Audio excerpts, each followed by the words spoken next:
Hey crew, it's Pitt and I'm back with some more esoterica. Today we are diving back into the works of Mrs. Helena Blavatsky. This is The Secret Doctrine. We are discussing, or we are reading aloud and discussing as we go along the various points that are brought to light by the text. It is not the format for everyone, but some people seem to find value in it, so you are more than welcome to tag along as we continue our exploration. Before we begin, however, if you are unfamiliar with me, any of my unconventional beliefs, or if at any point in time I lose you in the terminology, there will be several playlists linked in the corner above, in the box down below, along with the original source material, so that you can get a better understanding of who I am and why I say the things I do. A particular note again today is almost certainly going to be the Infinite Integrations playlist, where I teach people how to do magic responsibly. With that being said, let us dive in and continue our exploration of the secret doctrine with stanza 5. The primordial seven, the first 7 breaths of the dragon of wisdom, produce in their turn from their holy circumgyrating breaths the fiery whirlwind. Alright, before we even get into this to me is talking about the chakras. Right off the top, right? The 7 breaths are going to represent the 7 internal ones, and the fiery whirlwind is going to represent the divine. That is how I see it. We're going to read through the commentary and see how it's explained, but to me that looks self-explanatory. And if you don't know what I'm talking about any of that, the fundamental harmonics of life will be probably linked in the corner above. Alright. Commentary. This is, perhaps, the most difficult of all the stanzas to explain. Its language is comprehensible only to him who is thoroughly versed in Eastern allegory, and its purposely obscure phraseology. The question will surely be asked: do the occultists believe in all these builders, Lapika, and Sons of Light as entities, or are they merely imageries? To this, the answer is given as plainly. After due allowance for the imagery of personified powers, we must admit the existence of these entities, if we would not reject the existence of spiritual humanity within physical mankind. For the host of these sons of light and mind-born sons, of the first manifested ray of the unknown all, are the very root of spiritual man. Now, I don't necessarily agree with that. All right, if you're unaware, this is your first video, and it might be, I believe in the entities. I believe that there are 8 planes of existence, but 7 are really here, and 1 is the all-encompassing divine. We live on the 5th dimension, not the 3rd, the 5th dimension. And above us are the entities known as elementals, the disincorporated spirits, ghosts, things of that nature. And then above them, in the 7th plane of existence, are the entities, right? The major entities, the angels and demons or aliens or whatever you want to call them. I do believe in that. I have been visited by an angel at one point. I was told that I would spread the word of God, but not Jesus, God. And so I do believe that they do exist. I have had 0 contact with the 6th plane. I've had 1 point of contact with the 7th plane, and I have had a couple of different points of contact with the 8th plane, which is the divine, right? I had a spiritual experience where I was pulled out of my body and given a tour of the creation of the universe and various other things. So I do believe in those entities, but I don't believe that they are intrinsic to man in the way that is being told here, right? I don't believe that like the way that it is expressed, that yes, you are connected with the divine. Absolutely. There is an individualized piece of the divine that is you. You making the decisions for the temple that you navigate 5D space in. And you making those decisions, the individualized slice of divinity, that's in here. And because of that, you are attached to the divine. Right. You have a semi-limited access to the divine. You can take control of the electromagnetic forces of creation, which is the Holy Spirit and the 3rd part of the Trinity. All of that I do believe. I don't believe that there is some intermediary you between you and the divine, which is what they're really talking about here. Right. Somewheres, in order for you to incorporate here, there is another spiritual you between the eternal and here. I don't believe that. I believe that you are here in the now, the non-eternal, and that when you die, right, you get rid of the temple and you come free and return to divinity. You go straight back to divinity. There's no intermediary of any type in between there. There's no heaven, there's no hell in the way that is conceived of in Christianity. And neither of those things are really in Judaism, so we don't have to address that. But I don't believe that there is this spiritual man, right? This overarching spirit that is you in the next dimension. I don't believe that. And so I have a different viewpoint of this, and I do believe that there are sons of light. That could be the angels or the demons, either way. I believe that there are entities that are aligned for the betterment of humankind and for the detriment of humankind, and both of those are there purposefully in order to help with the lessons that we are here to learn. Some of those lessons are wonderful. Some of those lessons are terrible. Grief is a lesson that nobody wants to learn, but everybody needs to, right? Those are the stepping stones for the reason why we are here, right? You're not here just to learn grief, but grief is one of the lessons you are here to learn. You're here to learn joy. You're here to learn love. You're here to learn grief and sadness. Those are real things. And so you are here fully incorporated voluntarily as a representative of the divine on the 5D mortal plane. You're not simultaneously also in this spiritual realm. Right? In my experience. Now, I have opened myself up to a lot of these concepts, and so far I've had zero interaction, right? I've opened myself up to the 6th plane entities and no takers. I've opened myself up to the 7th plane entity and no takers.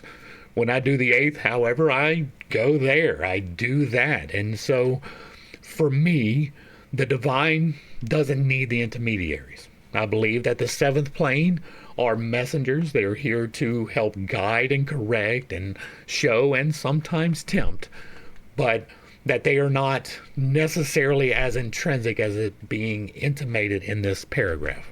I want to be clear with that because to me that is a very important functionality that is happening, right? Christianity is based upon you have to have an intermediary between you and God because you are just too sinful to approach the throne. And I don't see it like that at all. Like at all, in any way, shape, or form. And that is because of the Unconventional Bible Study, which is 161 videos of me reading the Bible and leaving Christianity. All right, back to the text. Unless we want to believe the unphilosophical dogma of specially created soul for every human birth, a fresh supply of these pouring in daily since Adam. Now, I have a slightly different version of that too, right? This unless intimates that it is an A-B choice, and no, I've got a C for that, right? You are here voluntarily. You have an immortal soul, right? You do not have an immortal flesh, and you never will, and you should not even attempt to seek that, right? You should not be attempting to artificially extend your life beyond its usefulness, right? We have people out there attempting to become immortal. Don't do it. It's dumb. It's not going to work. It is against the purpose for being here, and you are aligning yourself against your purpose for being here if you were doing so. But I do believe that in reincarnation, if not in the reincarnation that is defined by India and the Buddhist system, and I'm pretty sure it's Buddhism has the reincarnation. I'm not sure about some of the other ones, because those were never my religions, right? I have studied them, but I'm not as well versed on them as I probably should be. We're working on that. But I do believe that your soul is here intentionally. I believe that it was somewheres prior to being here, and that it will go somewheres when it leaves here, and that destination and that departure point are the exact same place. Source, God, creation. I believe that we are put here to learn lessons. Some of those lessons are good, like we just talked about. Some of them are bad. But you're here to learn things. I believe that when you return to Source, after you have gone through all of your lessons here, you right away, with no hesitation whatsoever, learn where you went wrong. You learn which lessons you did get. You get to enjoy that, but then you get to learn the things that you did not understand and you did not learn. And you get the choice to return. You're not going to return in the same body. You're going to return in a different body. I don't necessarily believe that there has to be an individualized soul for every single person every single time. Some of them are reused, right? I probably lived somewhere else, even though I do not have any experience with recounting a past life. Some people do that through hypnotism and things. I have never done that. I do believe that you are here purposefully. I do believe that you are here to accomplish things, every single one of us, and that if we do not, then we come back and we try again. Voluntarily, it is not a prison planet. You are not condemned to come out down here so that some entity can harvest your energy. Now, you can create that reality for yourself. If you believe in it well enough, one of them entities will attach to you. They will drain your energy. Right, that is literally what they do, and you give them the power to do it by agreeing to it. I don't agree to it at all. I do believe that the soul is immortal, but that it is not once and done. I believe that we come back to make the choice to walk up the spiral of choice, right? The spiral of life towards the betterment of mankind. And if you are doing that and you are learning those lessons, you don't have as many lessons to come back and learn. Sometimes you may choose not to return, and then maybe there is another slice of divinity that comes out and takes your place in the thing. Maybe it is literally every single time another one piece. Why? Is that too much for God to do? Right? I don't believe that that's the way it happens, but it is entirely possible. Right? That would not be beyond the scope of the Creator. A fresh supply of these pouring in daily since Adam. We have to omit the occult teachings. This will be explained in its place. Let us see now what may be the occult meaning of this stanza. And see that the reason I explained it the way that I did is because I do not have to admit either one of these things.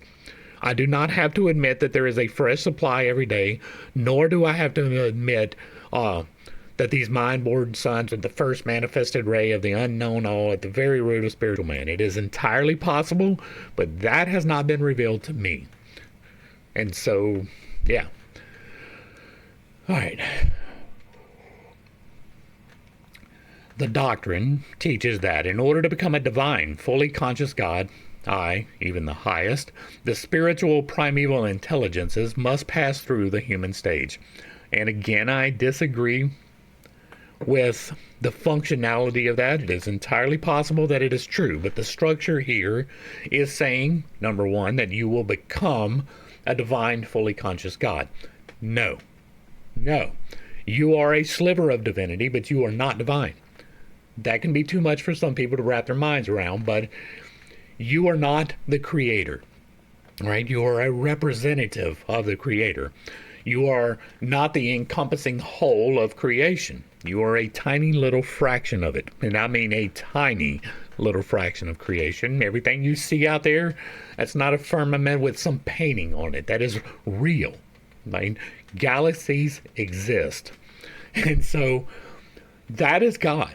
Every single atom in existence is God at the exact same time. Every single one, every bit of me and every bit of you is a part of God, manifested here through the electromagnetic forces of creation, which is the Holy Spirit and the third part of the Trinity. You can control that Holy Spirit. You can manipulate those electromagnetic forces. I talk about that quite often. But regardless of what you can do, you will never be the entirety of God. You will never be a divine, fully conscious God. Period. The end. If you are believing that I will teach you how to do that, you can go ahead and click away now. Right? I'm never going to be here preaching for you to become a fully divine, fully conscious God. You are like a fingernail. Right? That's a piece of you, but it is not you. And worse than that, you are like a particle of your fingernail, just a single piece of the divine. You can never be the fully divine because you're just a piece of the fingernail. You're not the finger, you're not the arm, you're not the chest, you're not any part of that. You're just this little bitty tiny little sliver. And because of that, you will never be a God.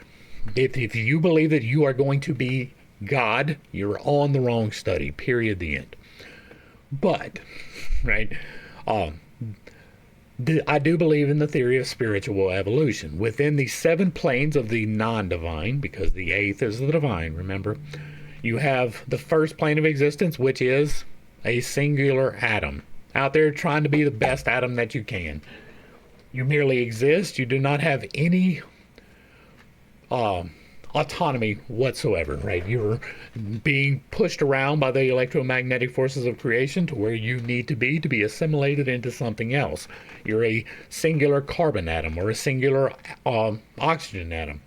And you may be combined into something else, right? The oxygen may combine with some hydrogen, and then bam, you got water or peroxide or whatever. And so that level of existence is the first plane. It's merely existing as a point, right? Remember in the other studies we were talking about a point in the infinite. And then you get to the second stage of existence, which is the assimilation of the first and the upbringing, right? The growth part of it. Now this is the accumulation of those singular particles. Look at plants. Plants can grow up. They have a dimension of growth.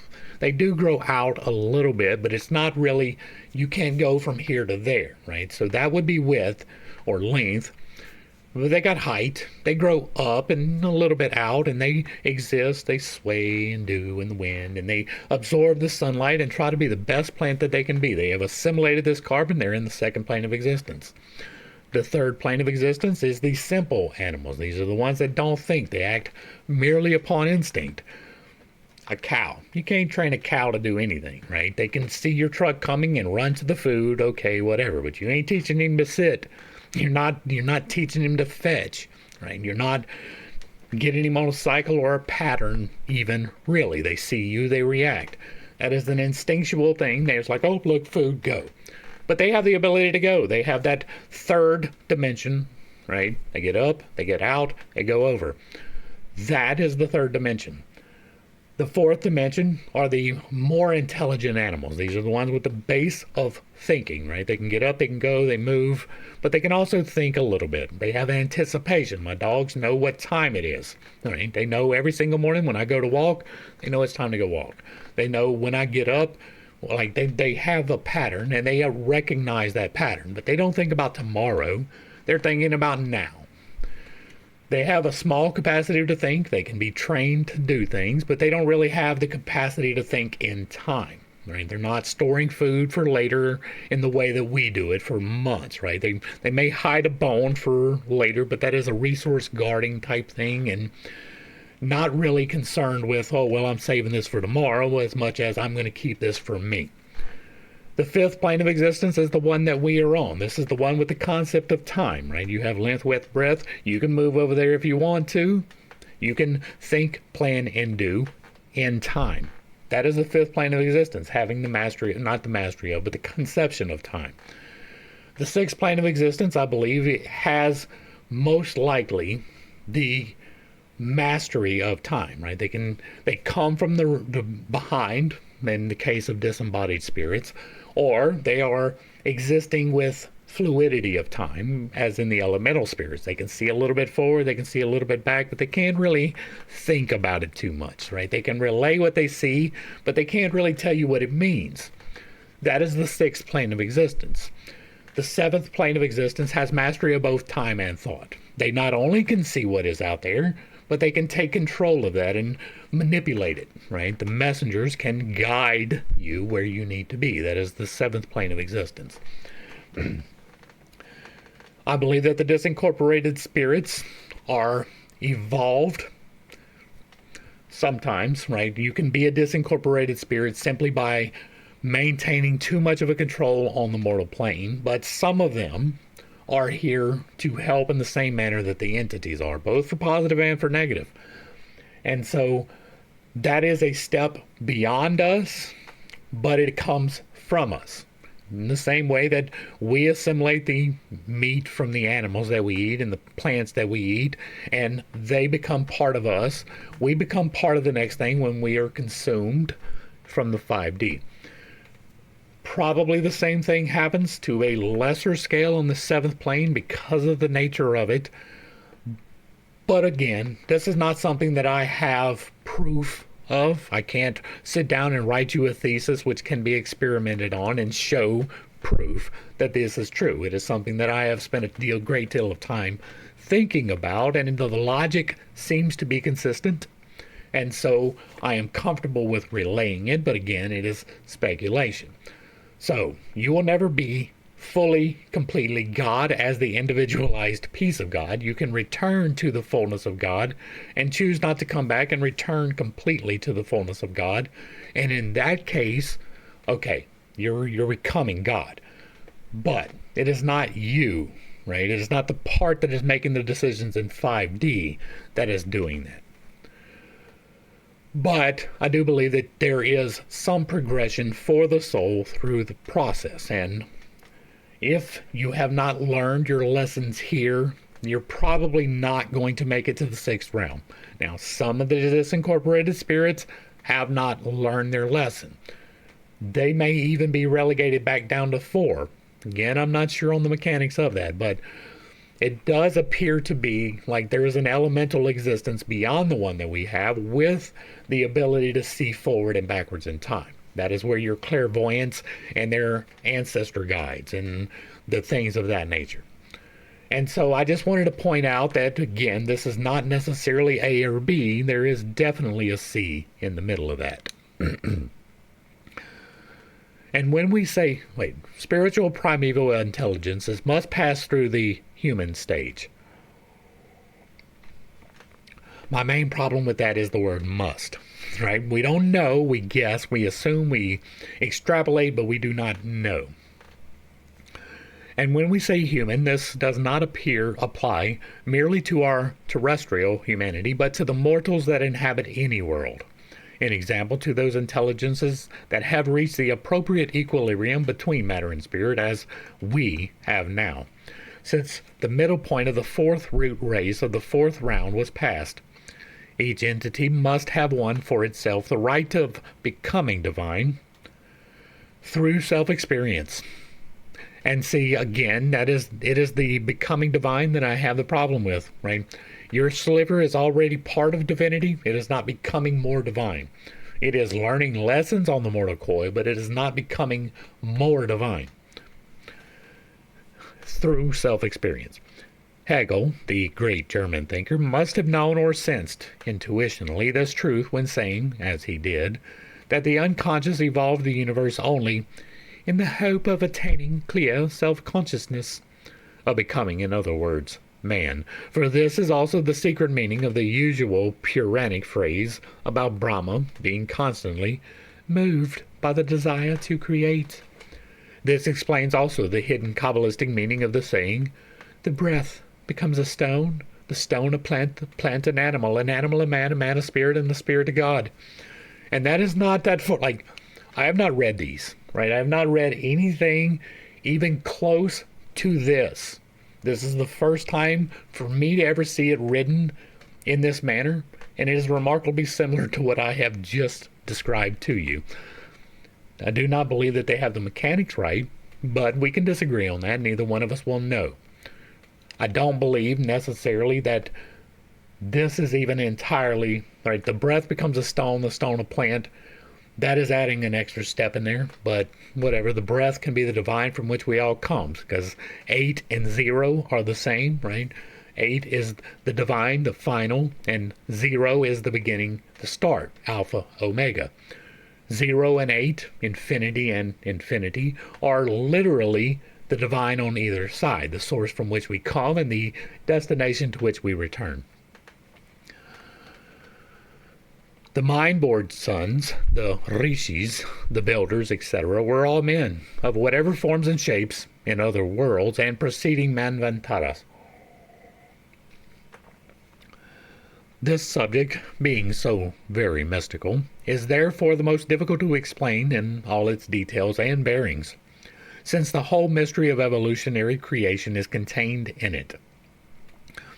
A sentence or two in it vividly recalls to mind similar ones in the Kabbalah and the phraseology of the king psalmist, as both, when speaking of God, show him making the wind his messenger and his ministers of flaming fire.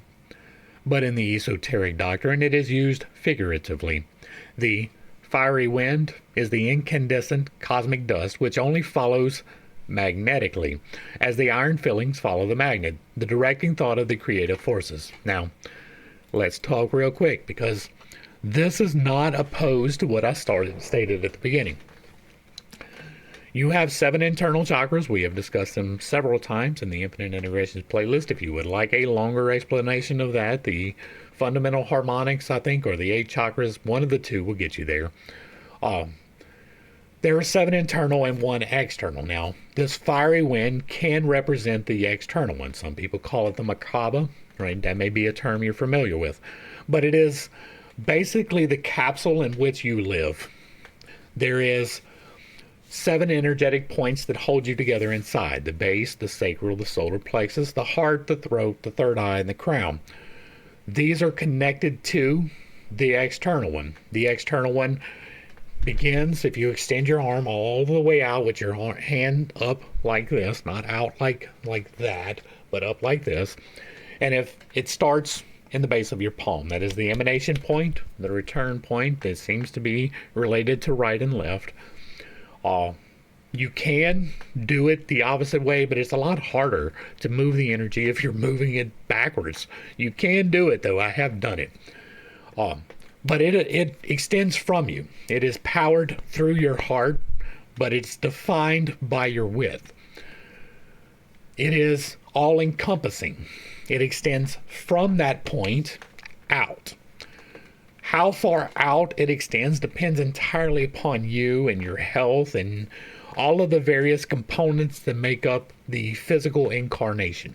Whether you are aligned in your 7 internal ones will have a lot to do with the health of your chakra, or your 8th divine chakra. That rotates in a counterclockwise manner like this. Not like this, but like this. For some reason that makes a difference too, even though it is a toroid and it's literally moving in all directions at the same time. The visualization of it moving in a counterclockwise manner works for some reason better. But it can be described as a fiery wind if you're looking at it. It is both white and black, and so that can look a little bit like fire. It is entirely possible that it is also like the Milky Way, right?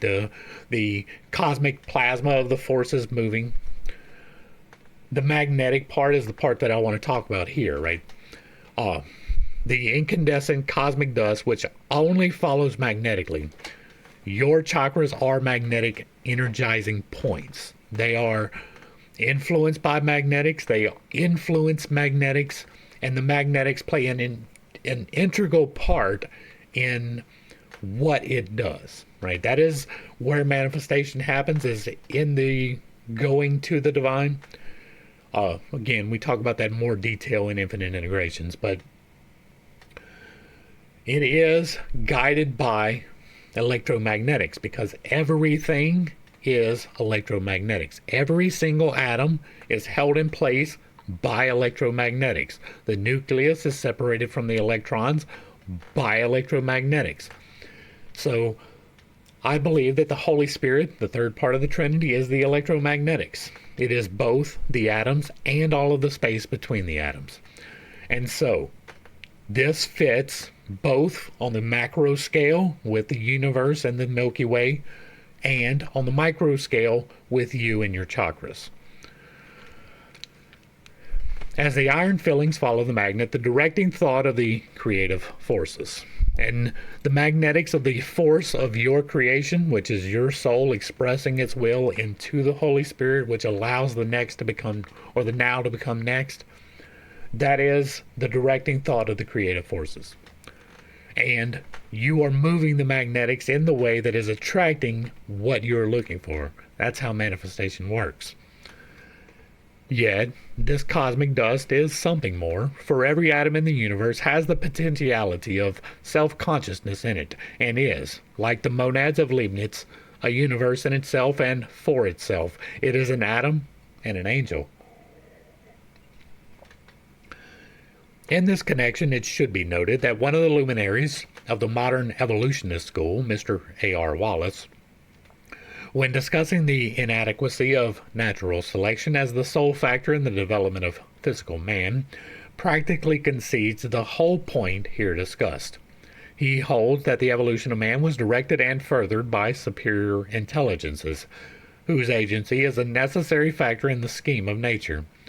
But once the operation of these intelligences is omitted in one place, it is only a logical deduction to extend it further. No hard and fast line can be drawn. Stanza 5, 2. They make of him the messenger of their will. The Daizu becomes Fohat, the swift son of the divine sons, whose sons are the Lapika, runs circular errands. He is the steed, and the thought is the rider. All right, we're going to go ahead and pop out. It's right here. The difference between the builders, the planetary spirits, and the Lapika must not be lost sight of. See numbers 5 and 6 of this commentary. The thought is the rider. An example, he is under the influence of the guiding thought. He passes like lightning through the fiery clouds, cosmic mist, takes 3 and 5 and 7 strides through the 7 regions above and the 7 below, the world to be. He lifts his voice and calls the innumerable sparks and joins them together. This shows the primordial 7 using their Vahan, vehicle, or the manifested subject, which becomes the symbol of the power directing it. Fohat, called in consequence the messenger of their will, the fiery whirlwind. Dzu becomes Fohat. The expression itself shows it. Dzu is the one real, magical, knowledge or occult wisdom, which, dealing with eternal truths and primal causes, becomes almost omnipotent when applied in the right direction. Its antithesis is Daizu Mi, which deals with illusions and false appearances only, as in our exoteric modern sciences. In this case, Dzu is the expression of the collective wisdom of the Dhyani Buddhas. As the reader is supposed not to be acquainted with the Dhyani Buddhas, it is well to say at once that, according to the Orientalist, there are 5 Dhyanis who are the celestial Buddhas, of whom the human Buddhas are the manifestations in the world of form and matter. Esoterically, however, the Dhyani Buddhas are 7, of whom 5 only have hitherto manifested. C.A.P. Sentence, Esoteric Buddhism, 5th Annotated Edition. And 2 are to come in the 6th and 7th root races. They are, so to speak, the eternal prototypes of the Buddhas who appear on this earth, each of whom has a particular divine prototype.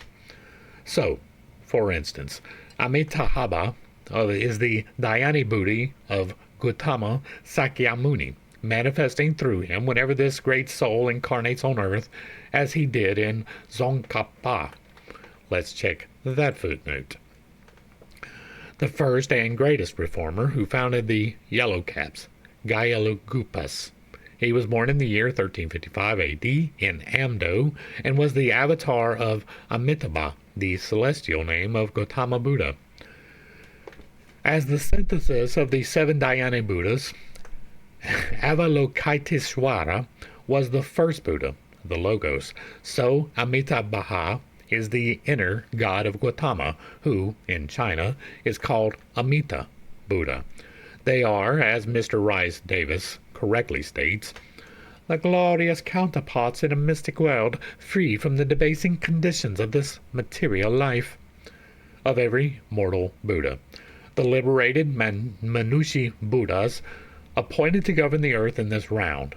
They are the Buddhas of contemplation, and all are Anupadaka, parentless. An example, self-born of divine essence. The exoteric teaching which says that every dhyana Buddha has the faculty of creating from himself an equally celestial son, a dhyana bodhisattva, who after the decease of Manushi, human Buddha, has to carry out the work of the latter, rest on the fact that owing to the highest initiation performed by one overshadowed by the spirit of Buddha, who is credited by the Orientalists with having created the 5 Dhyani Buddhas, a candidate becomes virtually a bodhisattva, created such by the high initiator. Fohat, being one of the most, if not the most important character in esoteric cosmogony, should be minutely described. As in the oldest Grecian cosmogony, differing widely from the later mythology, Eros is the third person in the primeval trinity, Chaos, Gaia, Eros, answering to the Kabbalistic Ein Sof, for chaos is space, Chayano, void, the boundless all, Shekinah, and the Ancient of Days, or the Holy Ghost. So, Fohat is one thing in the yet unmanifested universe and another in the phenomenal and cosmic world. In the latter, he is that occult, electric, vital power which, under the will of the creative Logos, unites and brings together all forms, giving them the first impulse which becomes, in time, law. But in the unmanifested universe, Fohat is no more than this. Then Eros is the later, brilliant winged Cupid, or love. Fohat has naught to do with cosmos yet, since cosmos is not born and the gods still sleep in the bosom of Father and Mother. He is an abstract philosophical idea. He produces nothing by himself. He is simply that potential creative power in virtue of whose action the noumenon of all future phenomena divides, so to speak, but to reunite in a mystic supersensuous act and emit the creative ray. When the divine sun breaks forth, then Fohat becomes the propelling force, the active power which causes the one to become 2 and 3 on the cosmic plane of manifestation. The triple one differentiates into the many, and then Fohat is transformed into that force which brings together the elemental atoms and makes them aggregate and combine. We find an echo of this primeval teaching in early Greek mythology. Erebos and Nux are born out of chaos, and under the action of Eros, give birth, in their turn, to Ether and Hemera, the light of the superior and the light of the inferior, or terrestrial regions. Darkness generates light. See in the Puranas, Brahma's will, or desire to create, and in the Phoenician cosmogony of Sanchoniathon, the doctrine that desire, pothos, is the principle of creation. That is all a speculative way to explain the formation of the universe, and I can't say that it is wrong. I can't say that it is right. It is a speculation, however, and that should be fully maintained. Just as much as Genesis is a speculation, this is a speculation as well. It is somebody trying to explain something that they see the effects of. I do the same thing, right? I don't term it in the same ways that they do, but it is the will of God that has us here. And if you choose to give a name to that will, which is what the Foros? Fohat. That's what that is, right? It is the will to create by the Creator. You can give that a name, but it doesn't necessarily have to have one. And so this is their way of explaining something that is, and we do not know the beginning of. It is a term, and it is as good as any other term to describe something that is. Fohat is closely related to the one life. From the unknown one, the infinite totality, the manifested one, or the periodical manvanteric deity, emanates. And this is the universal mind, which, separated from its fountain source, is the demiurgos, or the creative Logos of the Western Kabbalist and the four-faced Brahma of the Hindu religion. In its totality, viewed from the standpoint of the manifested divine thought in the esoteric doctrine, it represents the hosts of the higher creative Dhyan Kohans. Simultaneously with the evolution of the universal mind, the concealed wisdom of Adi Buddha, the one supreme and eternal, manifests itself as Avalokiteshvara, or manifested Ishvara, which is the Osiris of the Egyptians, the Ahura Mazda of the Zoroastrians, and the heavenly man of the Hermetic philosopher, the Logos of the Platonists, and the Atman of the Vedantins. Let's pop out that footnote. Mr. Subarow seems to identify him with and call him the Logos. See his 4 lectures on the Bhagavad Gita in the Theosophist. By the action of the manifested wisdom, or Mahat, represented by these innumerable centers of spiritual energy in the cosmos, the reflection of the universal mind, which is cosmic ideation, and the intellectual force accompanying such ideation, becomes objectively the Fohat of the Buddhist esoteric philosopher. Fohat, running along the 7 principles of Akasa, acts upon manifested substance or the one element as declared above, and, by differentiating it into various centers of energy, sets in motion the laws of cosmic evolution, which, in obedience to the ideation of the universal mind, brings into existence all the various states of being in the manifested solar system. And again, that is a complicated way of explaining something. The solar system, brought into existence by these agencies, consists of 7 principles, like everything else within these centers. Such as the teachings of the Trans-Himalayan esotericism. Every philosophy, however, has its own way of dividing these principles. Fohat, then, is the personified electric vital power, the transcendental binding unity of all cosmic energies on the unseen as on the manifested planes, the action of which resembles, on an immense scale, that of a living force created by will, in those phenomena where the seemingly subjective acts on the seemingly objective and propels it to action. Fohat is not only the living symbol and container of that force, but is looked upon by the occultist as an entity, the forces he acts upon being cosmic, human, and terrestrial, and exercising their influence on all of those planes, respectively. On the earthly plane, his influence is felt in the magnetic and active force generated by the strong desire of the magnetizer. On the cosmic, it is present in the constructive power that carries out, in the formation of things, from the planetary system down to the glowworm and simple daisy, the plan in the mind of nature, or in the divine thought, with regard to the development and growth of that special thing. He is, metaphysically, the objectivized thought of the gods, the Word made flesh on a lower scale, and the messenger of cosmic and human ideations, the active force in universal life. In his secondary aspect, Fohat is the solar energy, the electric vital fluid. That's going to be this footnote, and it is a long one. So, in 1882, the president of the Theosophical Society, Colonel Olcott, was taken to task for asserting in one of his lectures that electricity is matter. Such, nevertheless, is the teaching of the occult doctrine. Force, energy, may be a better name for it, so long as the European science knows so little about its true nature. Yet, matter it is, as much as ether is matter, since it is atomic, though several removes from the latter.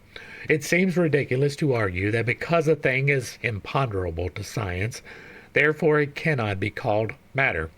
Electricity is immaterial in the sense that its molecules are not subject to perception and experiment. Yet it may be, and occultism says it is, atomic. Therefore it is matter. But even supposing it were unscientific to speak of it in such terms, Once electricity is called in science a source of energy, energy simply and a force. Where is that force or that energy which can be thought of without thinking of matter? Maxwell, a mathematician and one of the greatest authorities upon electricity and its phenomena, said years ago that electricity was matter, not motion merely.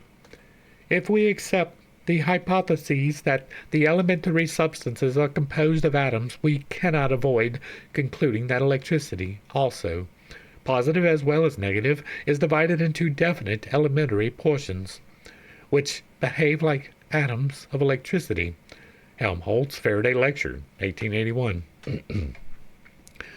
We will go further than that and assert that electricity is not only substance, but that it is an emanation from an entity, which is neither God nor the devil. It's the Holy Spirit, but one of the numberless entities that rule and guide our world according to the eternal law of karma. See the addendum in this book. All right.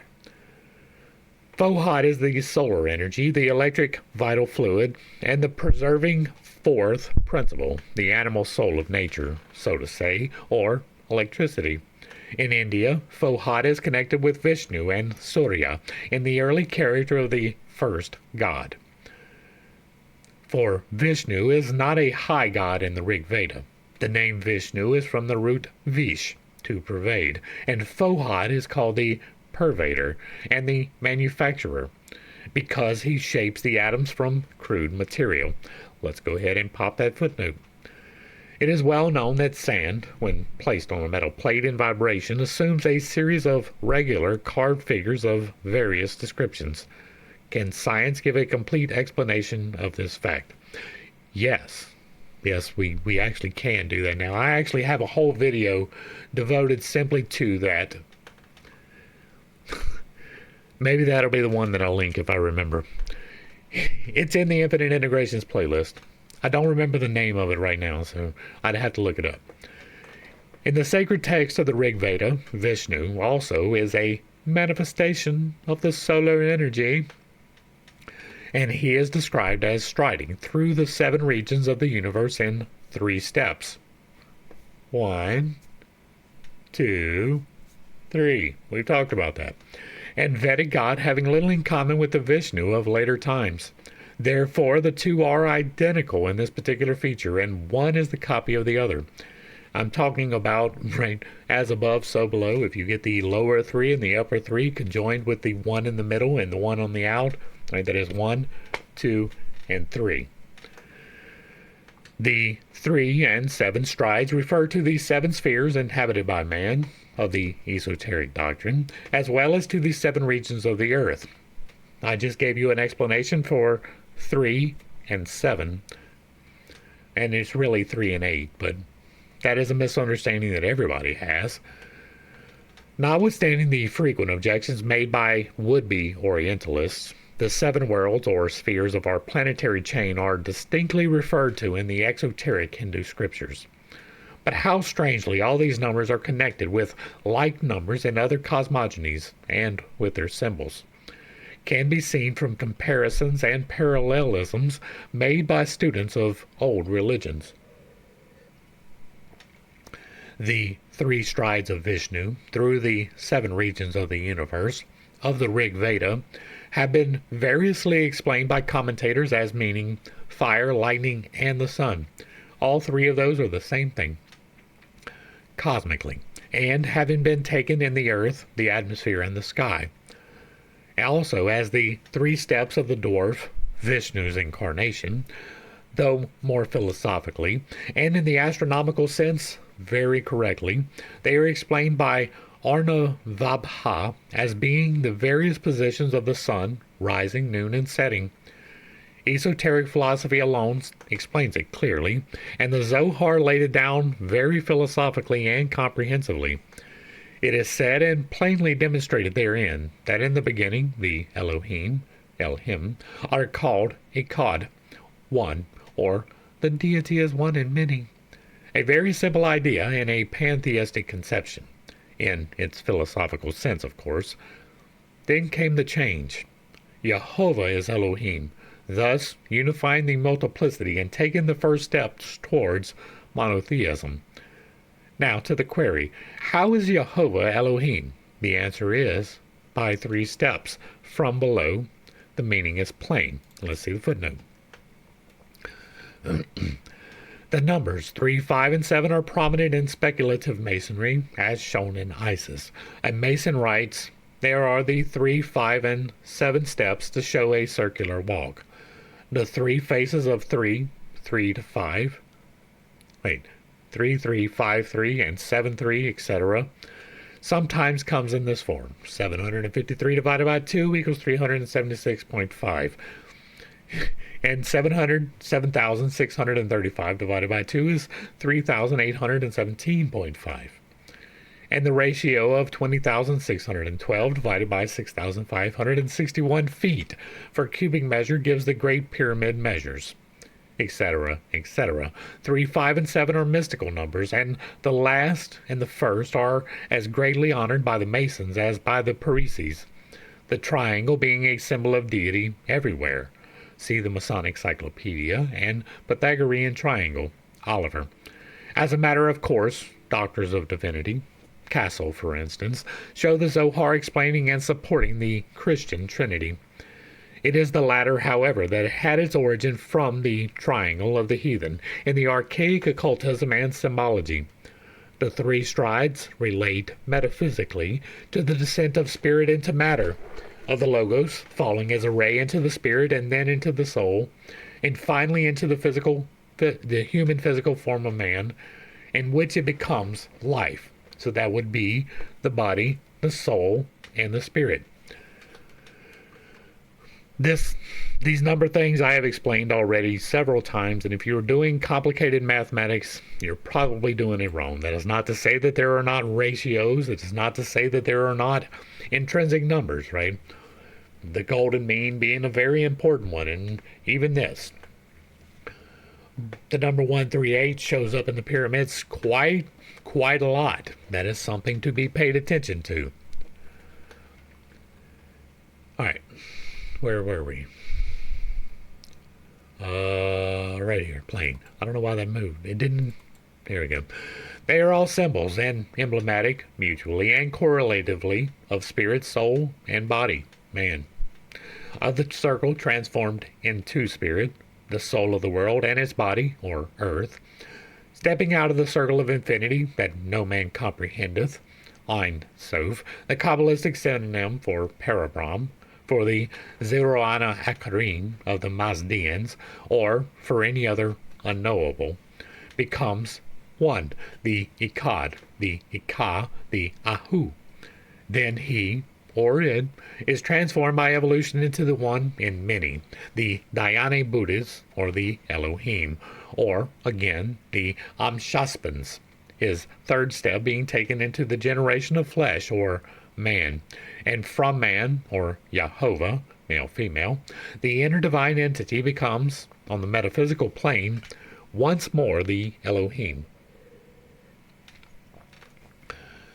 The Kabbalistic idea is identical with the esotericism of the archaic period. This esotericism is the common property of all and belongs neither to the Aryan 5th race nor to any of its numerous sub-races. It cannot be claimed by the Turanians, so-called, the Egyptians, Chinese, Chaldeans, nor any of the 7 divisions of the 5th root race, but it really belongs to the 3rd and 4th root races, whose descendants we find in the seed of the 5th, the earliest Aryans. I would be very interested to see explained these races, right? We have a small explanation of like the Anunnaki, right?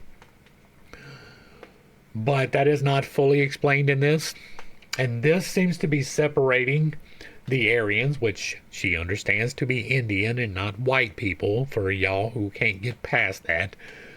She believes that the Indians are this 5th root race, right? Who were the 3rd and the 4th, right? The Egyptians, the Chinese, and the Chaldeans, the Turanians. Why is that a separation? How does that separation even work? I would like to see that explained. I don't know if we will, but if you know of a resource where that is actually explained, let me know in the comments so that I can pull that up and see what's up. The circle was, with every nation, the symbol of the unknown, boundless space, the abstract garb of an ever-present abstraction, the incognizable deity. It represents limitless time and eternity. The Zero-Ana Akarni is also the boundless circle of the unknown time, from which circle issues the radiant light, the universal sun, or Ormazd. We will pull up that. Ormazd is the Logos, the firstborn, and the sun. And the latter is identical with Kronos in his Aeolian form, that of a circle, for the circle is Sar and Saros, or cycle. It was the Babylonian god whose circular horizon was the visible symbol of the invisible, while the sun was the one circle from which proceeded the cosmic orbs, and of which he was considered the leader. Zero-Ana is the chakra, or circle of Vishnu, the mysterious emblem, which is, according to the definition of a mystic, a curve of such a nature that as to any, the least possible part thereof, if the curve can be protracted either way, it will proceed and finally re-enter upon itself and form one and the same curve, or that which we call the circle. No better definition could thus be given of the natural symbol and the evident nature of deity, which, having its circumference everywhere, the boundless, has, therefore, its central point also everywhere. In other words, it is in every point of the universe. The invisible deity is thus also the Dhyan Kokans, or the Rishis, the primitive 7 and the 9, without and 10, including their synthetical unit, from which it steps into man. Returning to the commentary 4 of stanza 4, the reader will understand why, while the Trans-Himalayan chakra has inscribed within it triangle, square, and pentagram, triangle, first line, cube, second line, and pentacle. I missed the division lines. And the pentacle with a dot in the center thus, and some other variations. The Kabbalistic circle of the Elohim reveals, when the letters of the word Alim, or Elohim, are numerically read, the famous numerals 13514, or by anagram 31415. The astronomical pi number. Oh, so if you just randomly rearrange the numbers, then you get pi, right? Complicated mathematics. The astronomical pi number, or the hidden meaning of Dhyana Buddhas, of the Gerbers, the Gaborim, the Kaibiri, and the Elohim, all signifying great men, titans, heavenly men, and on earth, the giants. 7 was a sacred number with every nation, but none applied it to more physiologically materialistic uses than the Hebrews. With these, it was preeminently the generative number, and 9 the male causative one, forming, as shown by the Kabbalists, the 90-70, or Otz, the tree of the Garden of Eden. Let's pop out the footnote. This was the symbol of the Holy of Holies, the 3 and the 4 of sexual separation. Nearly every one of the 22 Hebrew letters are merely phallic symbols. Of the 2 letters, as shown above, one, the ayin, is a negatively female letter, symbolically an eye, and the other a male letter, tzah, a fish hook, or a dart. The double hermaphrodite rod of the 4th race. Whereas with the Hindus and Aryans generally, the significance was manifold and related almost entirely to purely metaphysical and astronomical truths. We are told by a Kabbalist who, in a work not yet published, contrasts the Kabbalah and Zohar with Aryan esotericism, that the Hebrew, clear, short, terse, and exact modes far and beyond measure surpass the toddling word talk of the Hindus, just as by parallelisms the psalmist says, "My mouth speaks with my tongue, I know not thy numbers."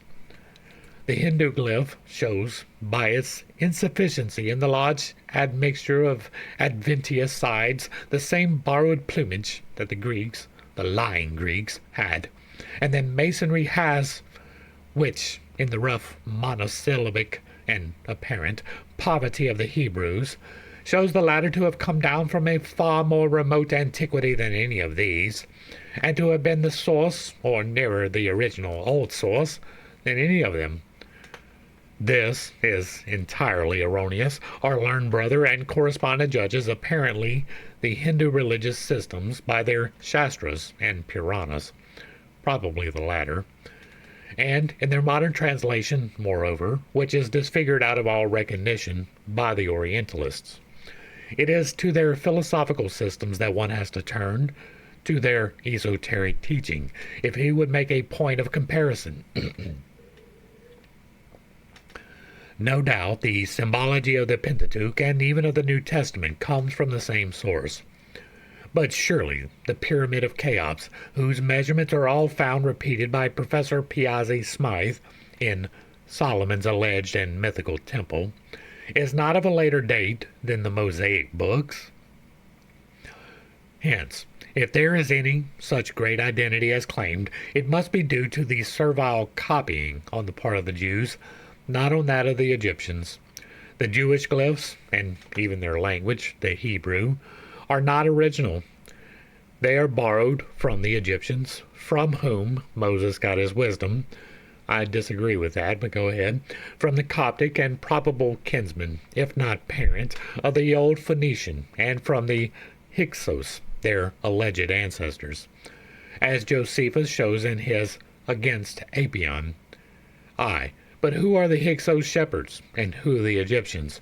History knows nothing of the question, and speculates and theorizes out of the depths of the respective consciousness of her historians.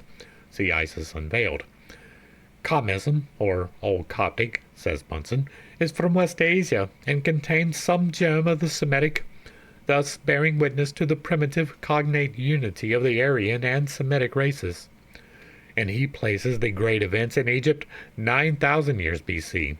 The fact is that in archaic esotericism and Aryan thought, we find a grand philosophy, whereas in the Hebrew records we find only the most surprising ingenuity in inventing apotheosios for phallic worship and sexual theogony. That's funny. Their rishis and gods, their demons and heroes have historical and ethical meanings, and the Aryans never made their religion rest solely on physiological symbols, as the old Hebrews have done. This is found in the exoteric Hindu scriptures. That these accounts are blinds is shown by their contradicting each other, a different construction being found in almost every Purana and epic poem. Read esoterically, they will all yield the same meaning.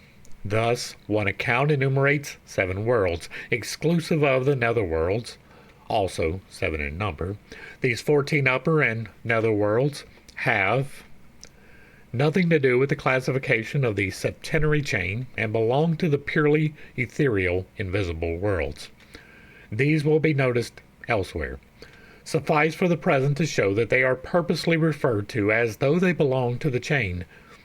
Another enumeration calls the 7 worlds earth, sky, heaven, middle region, place of birth, mansion of the blessed, and abode of truth, placing the sons of Brahma in the 6th division and stating the 5th, or Yanaloka, to be where animals destroyed in the general conflagration are born again. See Hindu Classical Dictionary. Some esoteric teaching is given in the symbolism. He who's prepared for it will understand the hidden meaning. He is their guiding spirit and leader. When he commences work, he separates the sparks of the lower kingdom, mineral atoms, that float and thrill with joy in their radiant dwellings, gaseous clouds, and forms therewith the germs of wheels. He places them in the 6 directions of space, and one in the middle, the central wheel, and one on the outside, all-encompassing. Wheels, as already explained, are the centers of force, around which primordial cosmic matter expands, and passing through all the 6 stages of consolidation, becomes spheroidal and ends by being transformed into globes or spheres. It is one of the fundamental dogmas of esoteric cosmogony that during the kalpas, or eons, of life, motion, which during the periods of rest pulsates and thrills through every slumbering atom. Footnote. It may be asked, as also the writer has not failed to ask, who is there to ascertain the difference in that motion, since all nature is reduced to its primal essence, and there can be no one, not even one of the Dhyani Kokans, who are all in nirvana, to see it? The answer is this. Everything in nature has to be judged by analogy. Though the highest deities, archangels or Dhyani Buddhas, are unable to penetrate the mysteries too far beyond our planetary system and the visible cosmos, yet there were great seers and prophets in olden times who were enabled to perceive the mystery of breath and motion retrospectively, when the systems of the world were at rest and plunged in their periodic sleep. And that is where I differ greatly from the esotericism of everybody else, right? Like, visions have their place. Absolutely, I do not take away from it. I had a spiritual experience which was a vision. But it has to be with the caveat that it could be a complete figmentation, right? People contemplating things will imagine things. I have stated often that I don't necessarily believe the breathe out, breathe in concept that they are talking about here. I don't hold to their numerical values of the various yugas. But it is entirely possible that they are correct. But they don't make the estimation that they could be incorrect, right? They assume that because somebody a long time ago had this vision that it was true. And as I state often, and will continue to state often, there is a great problem with prophecy. Even if it is prophecy seeing into the past, you can only interpret what you see according to what you already know. Right? If I were to take Isaiah and sit him down right next to me, he could not explain any of this. But if I trained him, he could do all of this. Humanity is not different in substance, but it is in scale, right? We have more technology, we have better understanding of things, and so we have slightly different definitions for things, as opposed to what even 150 years ago Mrs. Blavatsky was talking about electricity and not understanding how it works. It was still relatively new. We have a better understanding, but not a full understanding. Never get that twisted, because we still don't fully comprehend the creation of electricity. We can utilize it, but we don't have that grasp of it. In the same way, looking back has the same problem. You can look back and see things and not necessarily understand them in the way that they are meant to be understood. And there can be revelation. This could be perfectly true. But I don't feel it is, right? I feel like there is at least some misunderstanding, probably some misinterpretation of things. Do I believe that there are periods of going and receding? Absolutely. I believe in more than just this particular round the sun, right? I believe that 12,000 years ago there was a different, completely civilization scope, right? 6,000 years ago, same thing. Now we're in a different level, and in 100 years, in my estimation, we will be in a completely new one. Now, I say 100 years to put that on the outside. I believe that we're probably between 20 and 40 years away from whatever the bottleneck event winds up being. I have my guesses about that. The 12,000-year disaster cycle outlines those in detail. But that ebb and flow, that is possible, right? It is entirely possible that all of humanity will go away and then will come back. I don't necessarily believe that it is so. I believe that there are periods where most of humanity goes away and then comes back. There are survivors of all of the bottlenecks, all the way back through, as long as there have been bottlenecks relevant to humanity. That's why I was so interested about the third and the fourth and the fifth of the races, right? I want to know because I believe in the 12,000 year disaster cycle. That is a belief, not a fact.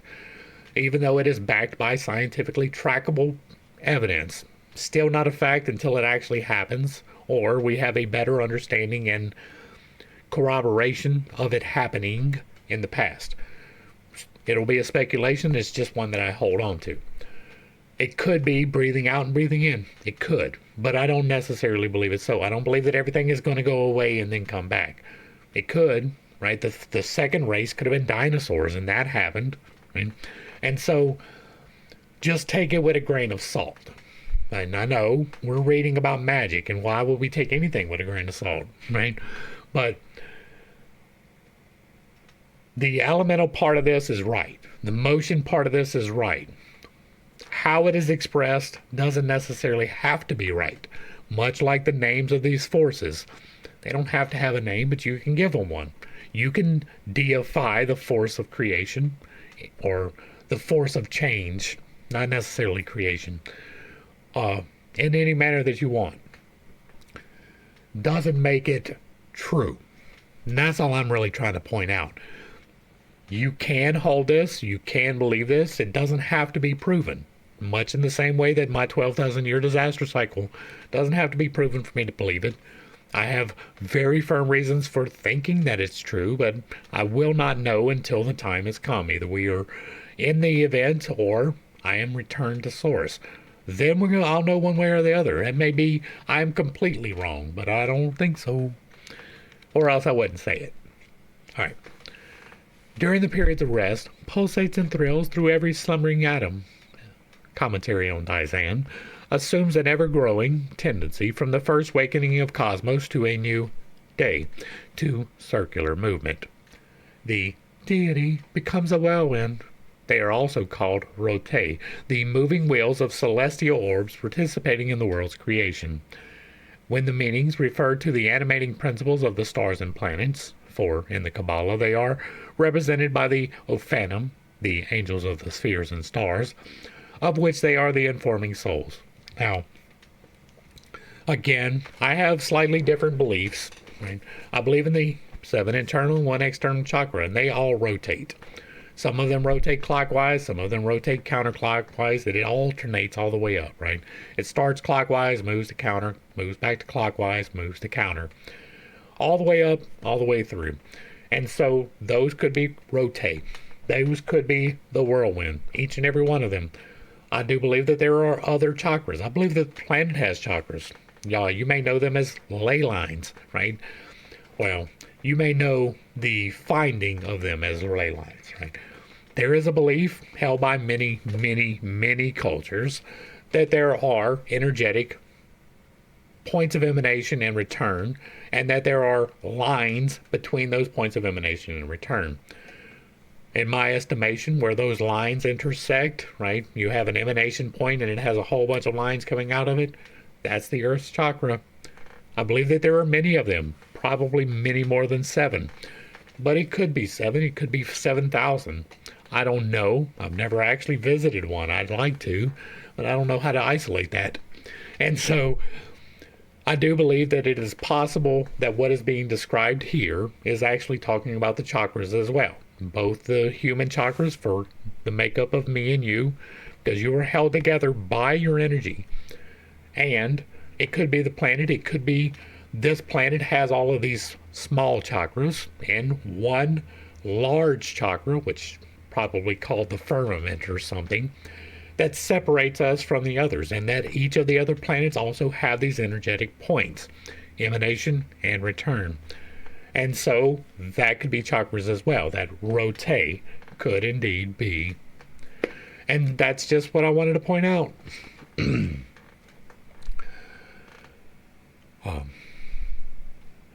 The law of vortical movement in primordial matter is one of the oldest conceptions of Greek philosophy, whose first historical sages were nearly all initiates of the mysteries. The Greeks had it from the Egyptians, and the latter from the Chaldeans, who had been the pupils of Brahmins in the esoteric school. Leucippus and Democritus of Abdera, the pupil of the Magi, taught that the gyratory movements of the atoms and spheres existed from eternity. And I agree with that. The doctrine of the rotation of the earth about an axis is taught by the Pythagorean Hicetas, probably as early as 500 BC. It was also taught by his pupil Ecphantus and by Heracles, the pupil of Plato. The immobility of the sun and the orbital rotation of the earth were shown by Aristarchus of Samos as early as 281 BC to be suppositions accordant with facts of observation. The heliocentric theory was taught about 150 BC by Seleucus of Seleucia on the Tigris. It was taught 500 BC by Pythagoras. It is also said that Archimedes, in a work entitled Semites, inculcated the heliocentric theory. The sphericity of the earth was distinctly taught by Aristotle, who appealed for proof to the figure of the earth's shadow on the moon in eclipses.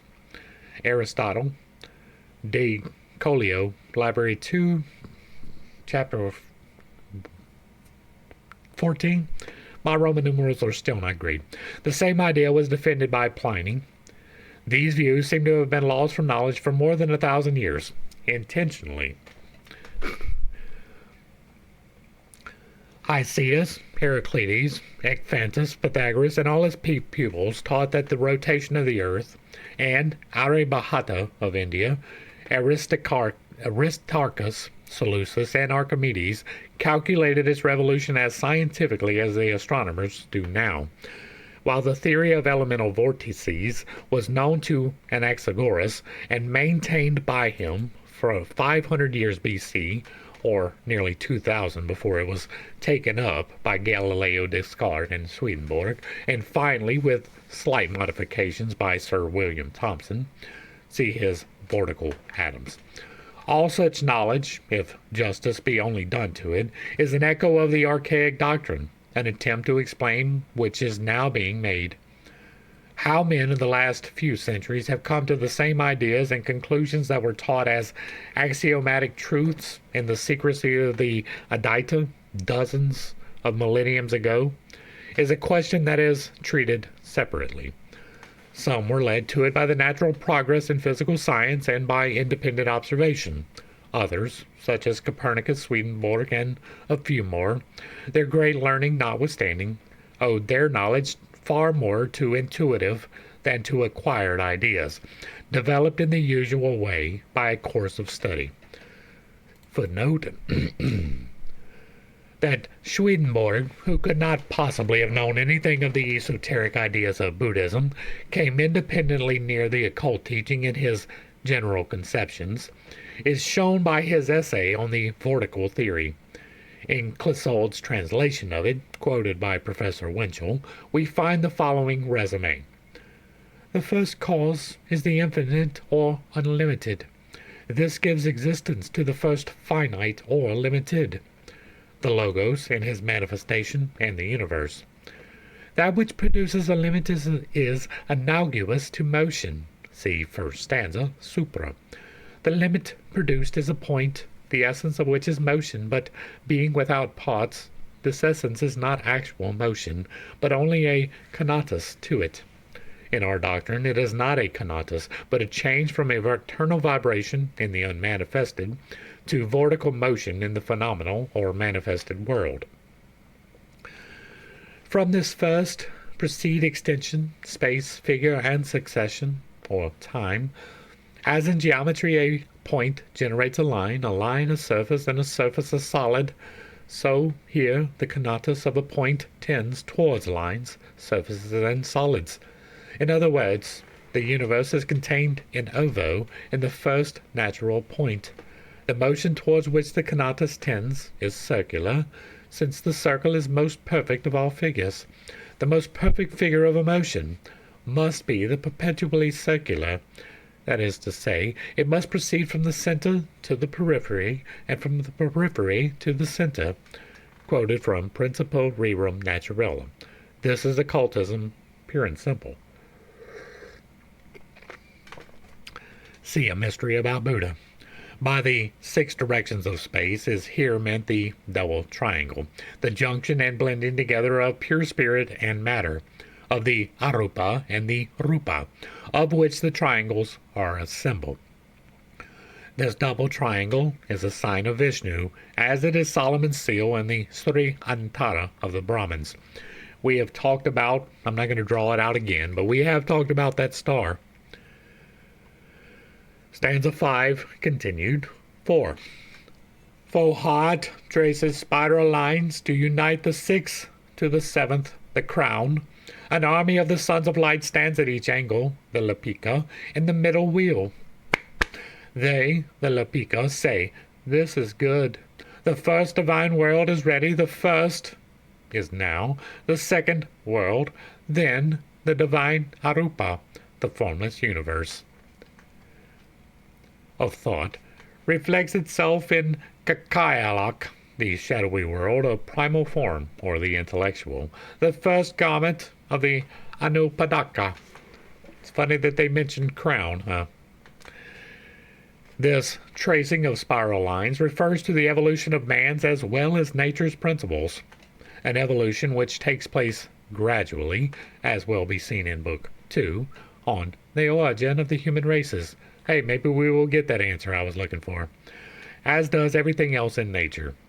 The sixth principle in man, Buddhi, the divine soul, though a mere breath in our conceptions, is still something material when compared with the divine spirit, Atma, of which is the carrier or vehicle. Fohat, in his capacity of divine love, Eros, the electric power of affinity and sympathy, as shown allegorically, as trying to bring the pure spirit, the ray inseparable from the one absolute, into union with the soul, the two constituting in man the monad, and in nature the first link between the ever unconditioned and the manifested. The first is now the second world of the Lipkas, has reference to the same. The army at each angle is the host of angelic beings, Dayan Kohans, appointed to guide and watch over each respective region from the beginning to the end of Manvantara. They are the mystic watchers of the Christian Kabbalist and alchemist, and relate, symbolically as well as cosmogonically, to the numerical system of the universe. The numbers with which these celestial beings are connected are extremely difficult to explain, as each number refers to several groups of distinct ideas according to the particular group of angels which it is intended to represent. Herein lies the notice in the study of symbology, with which, unable to untie by disentangling it, so many scholars have preferred dealing as Alexander dealt with the Gordian knot. Hence, erroneous conceptions and teachings as a direct result.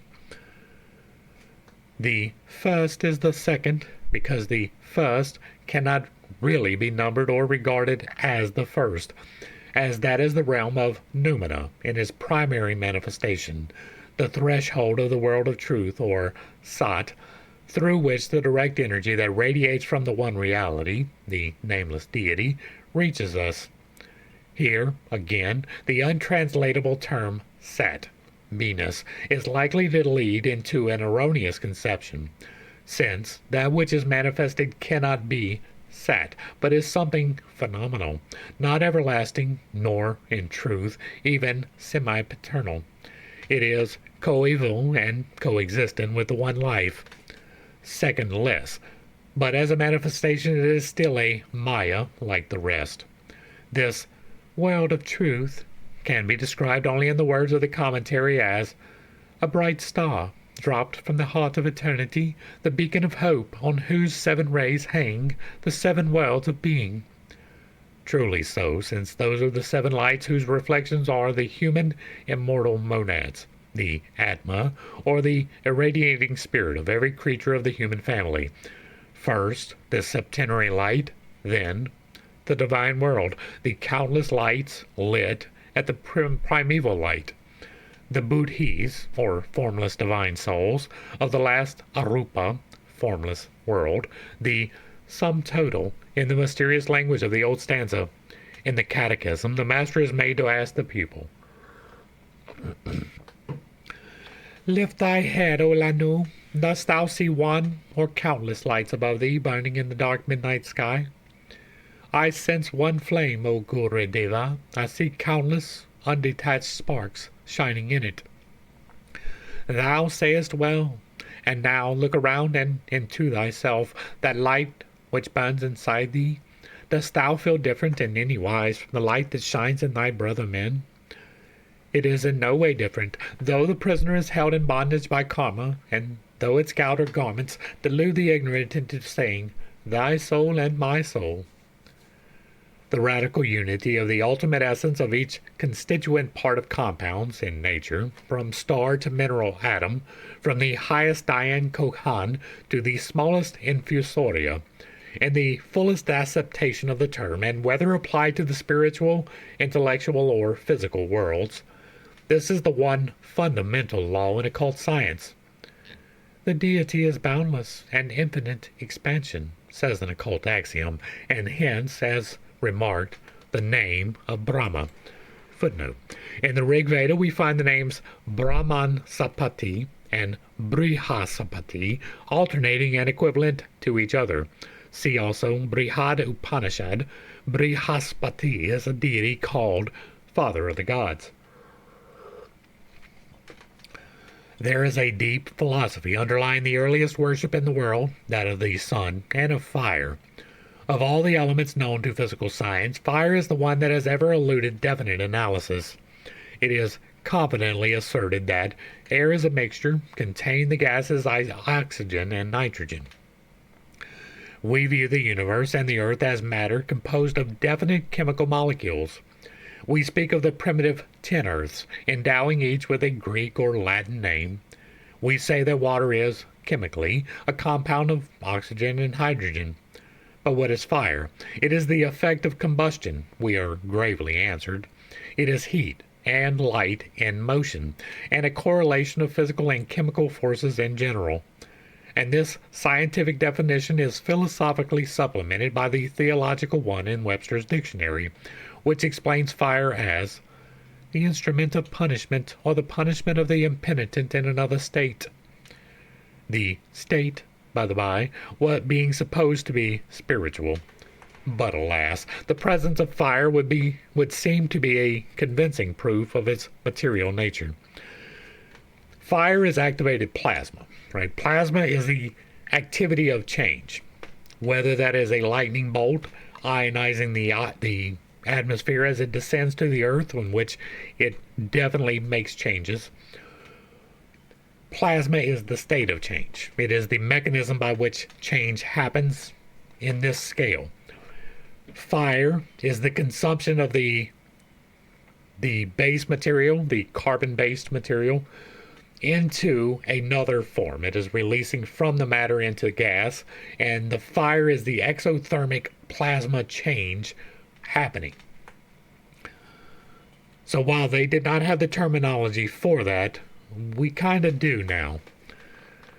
Yet, speaking of the illusion of regarding phenomena as simple because they are familiar, Professor Bain says, Logic Part 2, very familiar facts seem to stand in no need of explanation themselves, and to be the means of explaining whatever can be assimilated to them.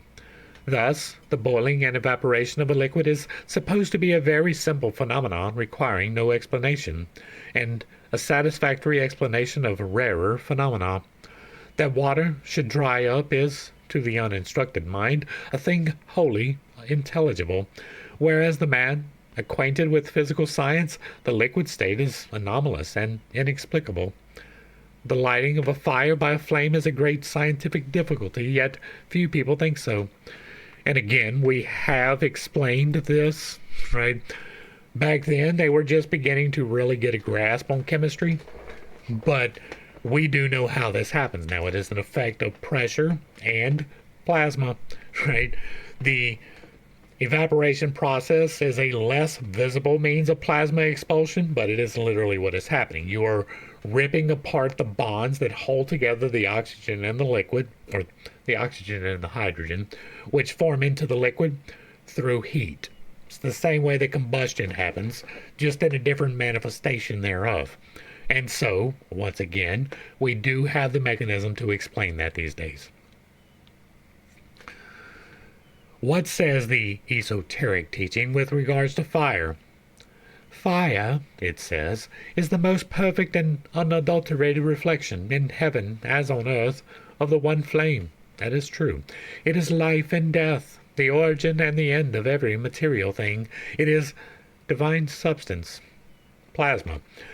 Thus, not only is the fire worshipper, the Parsi, but even the wandering savage tribes of America, which proclaim themselves born of fire, show more science in their creeds and truth in their superstitions than all the speculations of modern physics and learning.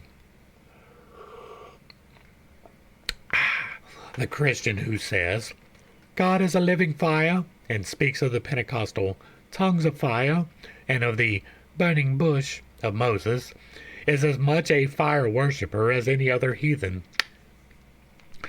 The Rosicrucians, among all the mystics and Kabbalists, were those who defined fire in the right and most correct way.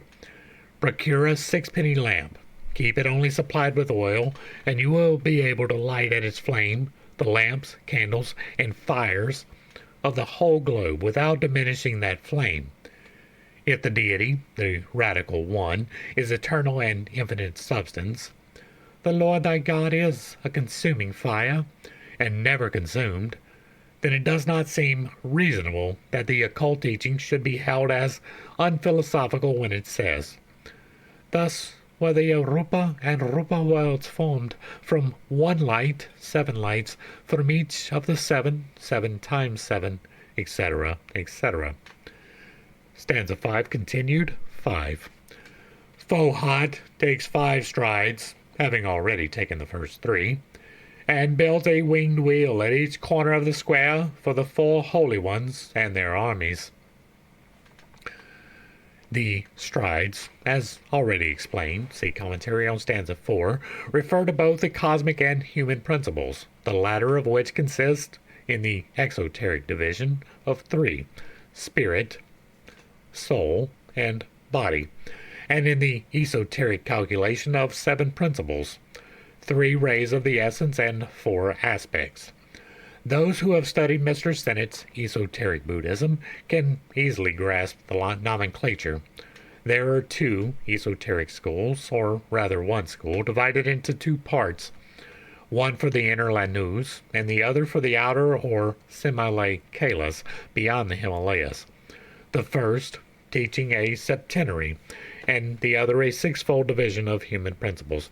We missed this footnote, so I'm going to pop it.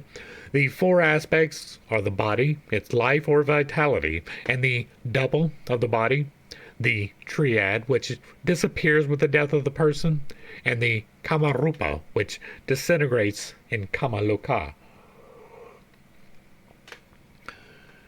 From a cosmic point of view, Fohat, taking 5 strides, refers here to the 5 upper planes of consciousness and being, the 6th and the 7th, counting downwards, being the astral and the terrestrial, or the 2 lower planes. 4 winged wheels at each corner for the 4 holy ones and their armies, hosts. These are the 4 Maharajas, or great kings of the Dayan Kokans, the Devas, who preside each over one of the 4 cardinal points. They are the regents, or angels, who rule over the cosmical forces of north, south, east, and west, forces having each a occult property. These beings are also connected with karma, as the latter needs physical and material agents to carry out her decrees. Such as the 4 kinds of winds, for instance, professedly admitted by science to have their respective evil and beneficent influences upon the health of mankind and every living thing. That was admitted by science. I would like to see the quote for that. There is a cult philosophy in the Roman Catholic doctrine which traces the various public calamities, such as the epidemics of disease and wars and so on, to the invisible messengers from north and west. The glory of God comes from the ways of the east, says Ezekiel, while Jeremiah, Isaiah, and the psalmist assure their readers that all the evil under the sun comes from the north and the west, which preposition, when applied to the Jewish nation, sounds like an undeniable prophecy for themselves. And this accounts also for St. Ambrose on Amos chapter 4, declaring that it is precisely for that reason that we curse the north wind, and that during the ceremony of baptism we begin by turning towards the west, sidereal, to renounce the better him who inhabits it, after which we turn to the east. Belief in the four Maharajas, the regents of the four cardinal points, was universal and is now that of the Christians. We will pop that out. Says the scholarly Vossius in his Theology Circular 1:7. Though St. Augustine has said that every visible thing in this world had an angelic virtue as an overseer near it, it is not individuals, but entire species of things that must be understood. Each such species having indeed its particular angel to watch it. He is at one with this, in this, with all of the philosophers. For us these angels are spirits, separated from the objects, whereas for the philosophers, pagan, they were gods. Considering the ritual established by the Roman Catholic Church for spirits of the stars, the latter look suspiciously like gods, and were no more honored and prayed to by the ancient and modern pagan rabble than they are now at Rome by the highly cultured Catholic Christians. The regions of the four cardinal points was universal and is now that of the Christians, who call them, after St. Augustine, angelic virtues and spirits when enumerated by themselves, and devils when named by pagans. But where is the difference between the pagans and the Christians on this cause? Following Plato, Aristotle explained that the term stoicheia was understood only as meaning the incorporeal principles placed at each of the four great divisions of our cosmical world to supervise them. Thus, no more than the Christians did do they adore and worship the elements and the cardinal imaginary points, but the gods that rule these respectively. For the Church there are two kinds of sidereal beings, angels and the devils. Demons. For the Kabbalists, they personify the devil as the antithesis of God, right? So to the Christians, God and the devil are equal. For the Kabbalist and the occultist, there is but one, and neither of them makes any difference between the rectors of light and the cosmocratores, or rectos tenebram harum, whom the Roman Church imagines and discovers in a rector of light as soon as he is called by another name than the one she addresses him by. It is not the rector or Maharaja who punishes or rewards with or without God's permission or order, but man himself. His deeds, or karma, attracting individually and collectively, as in the case of whole nations sometimes, every kind of evil and calamity.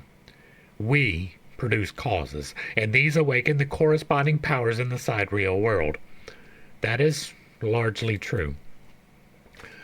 Which powers are magnetically and irresistibly attracted to and react upon those who produce these causes.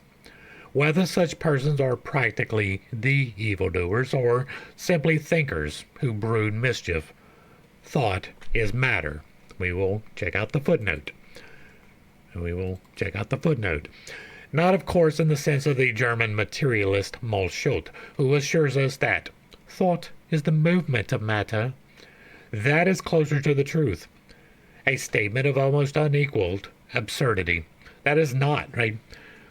Just like the Spirit, the Holy Spirit, is turning the now into the next, without thought, matter doesn't move, right? If thought is the force that causes movement to happen, then without thought, matter doesn't move. Thought is the principle which pushes the matter. It is the part that directs the energies. It is not the energies themselves. Mental states and bodily states are utterly contrasted as such, but that does not affect the position of that every thought, in addition to its physical accompaniment, brain change, exhibits an objective, though to us supersensuously objective, aspect on the astral plane. It puts into motion the creation, like the accumulation of the magnetic forces. It is not necessarily the force itself.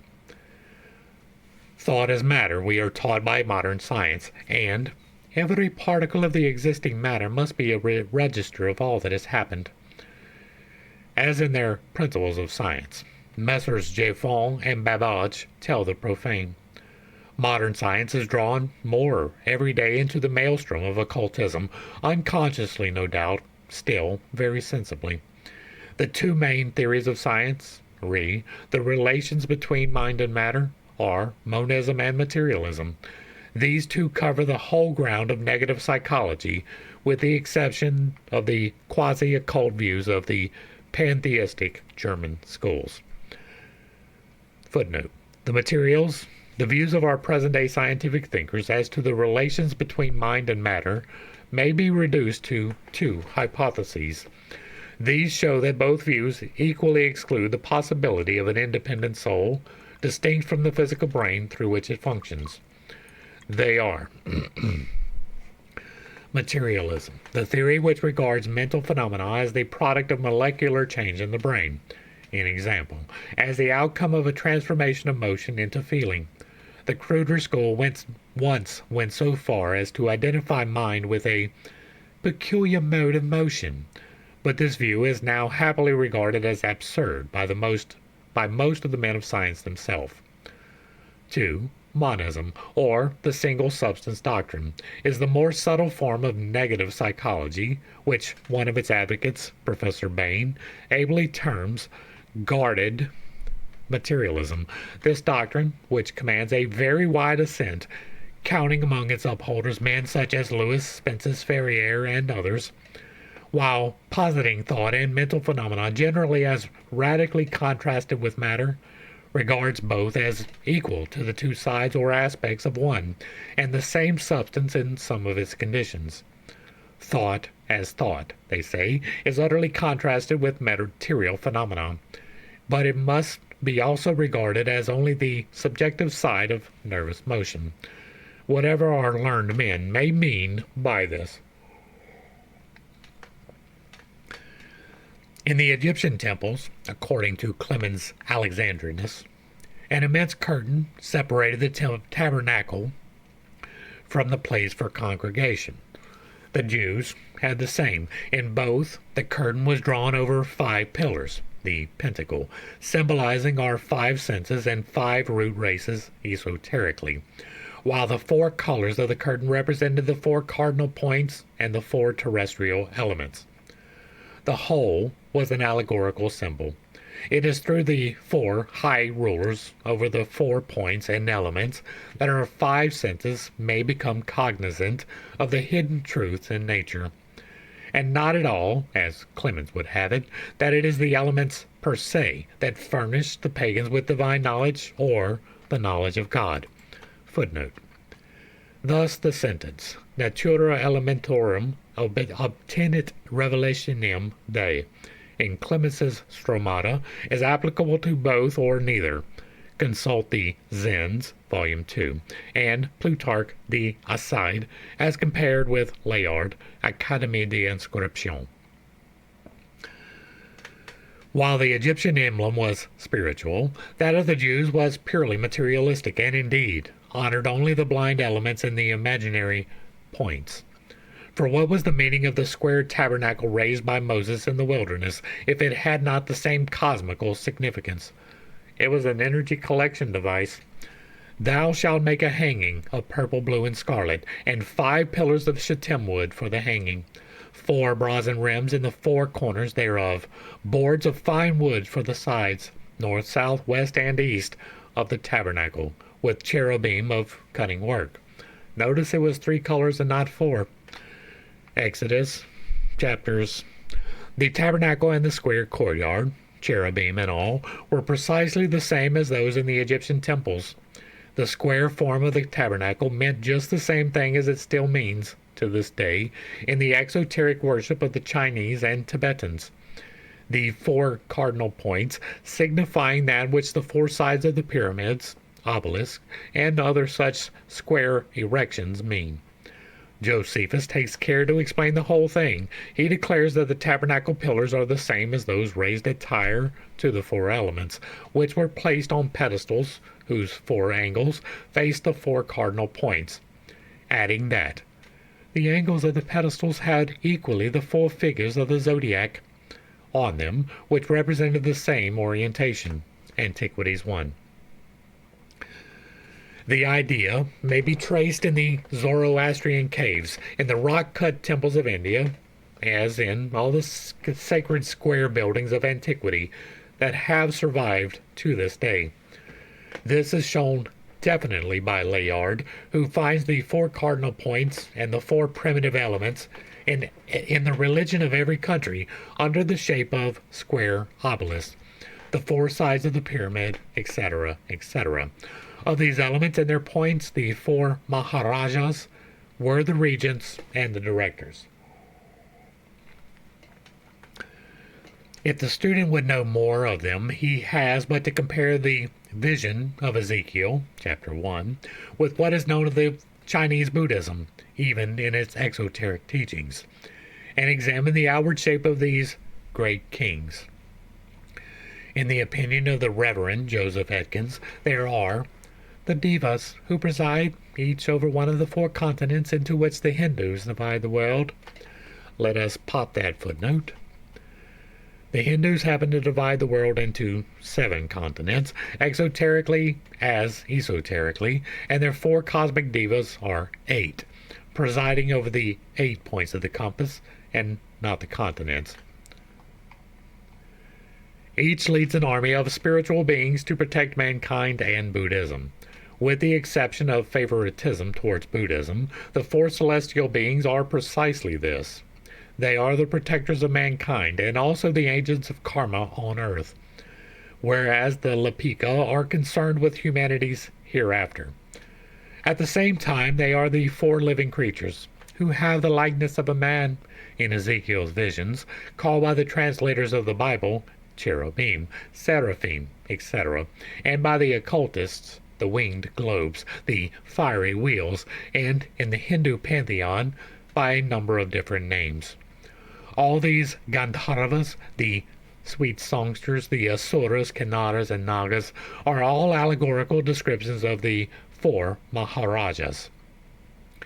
The seraphim are the fiery serpents of heaven, which we find in a passage describing Mount Meru as the exalted mass of glory, the venerable haunt of gods and heavenly choristers, not to be reached by sinful men, because guarded by serpents. They are called the Avengers and the Winged Wheels. Their mission and character being explained, let us see what the Christian Bible interpreters say of the cherubim. The word signifies in Hebrew fullness of knowledge. These angels are so called from their exquisite knowledge, and were, therefore, used for the punishment of men who affected divine knowledge. Interpreted by Cruden in his concordance from Genesis 3. Very well, and vague as the information is, it shows that the cherub placed at the gate of the Garden of Eden after the fall suggested to the venerable interpreters the idea of punishment connected with forbidden science or divine knowledge, one that generally leads to another fall, that of the gods, or God in man's estimation. But as the good old Cruden knew naught of karma, he may be forgiven. Yet the allegory is suggestive from Meru, the abode of gods, to Eden. The distance is very small, and from the Hindu serpents to the Ophite cherubim, the third out of the 7 of which the dragon, the separation is still smaller, for both watch the entrance to the realm of the secret knowledge.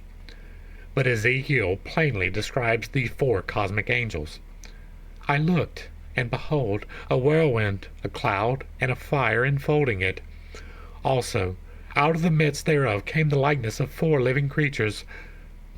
They had the likeness of a man, and every one had 4 faces and 4 wings, the face of a man, the face of a man, and the face of a lion, the face of an ox, and the face of an eagle. Man was here substituted for dragon. Compare the Ophite spirits. Let's pop out that footnote.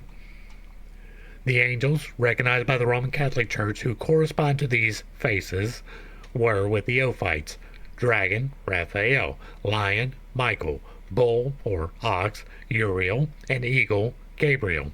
The 4 keep company with the 4 evangelists and preface the Gospels.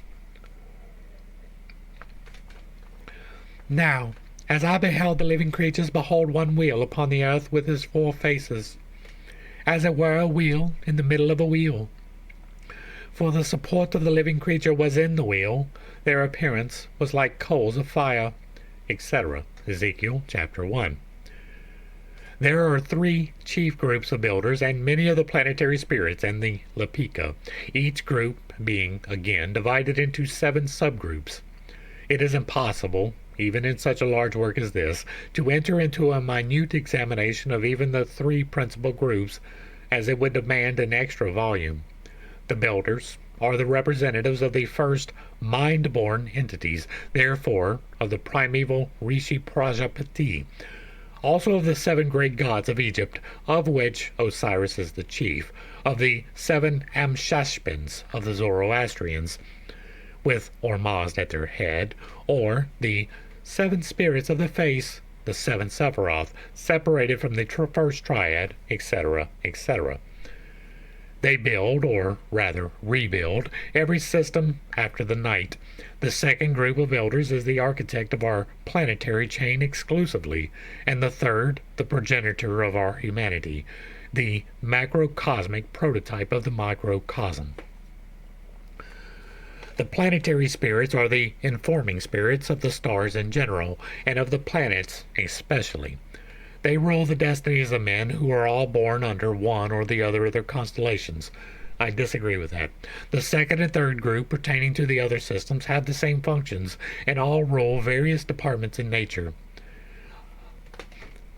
I am going to be doing a study of astrology, just so that I can either vote either way, for or against.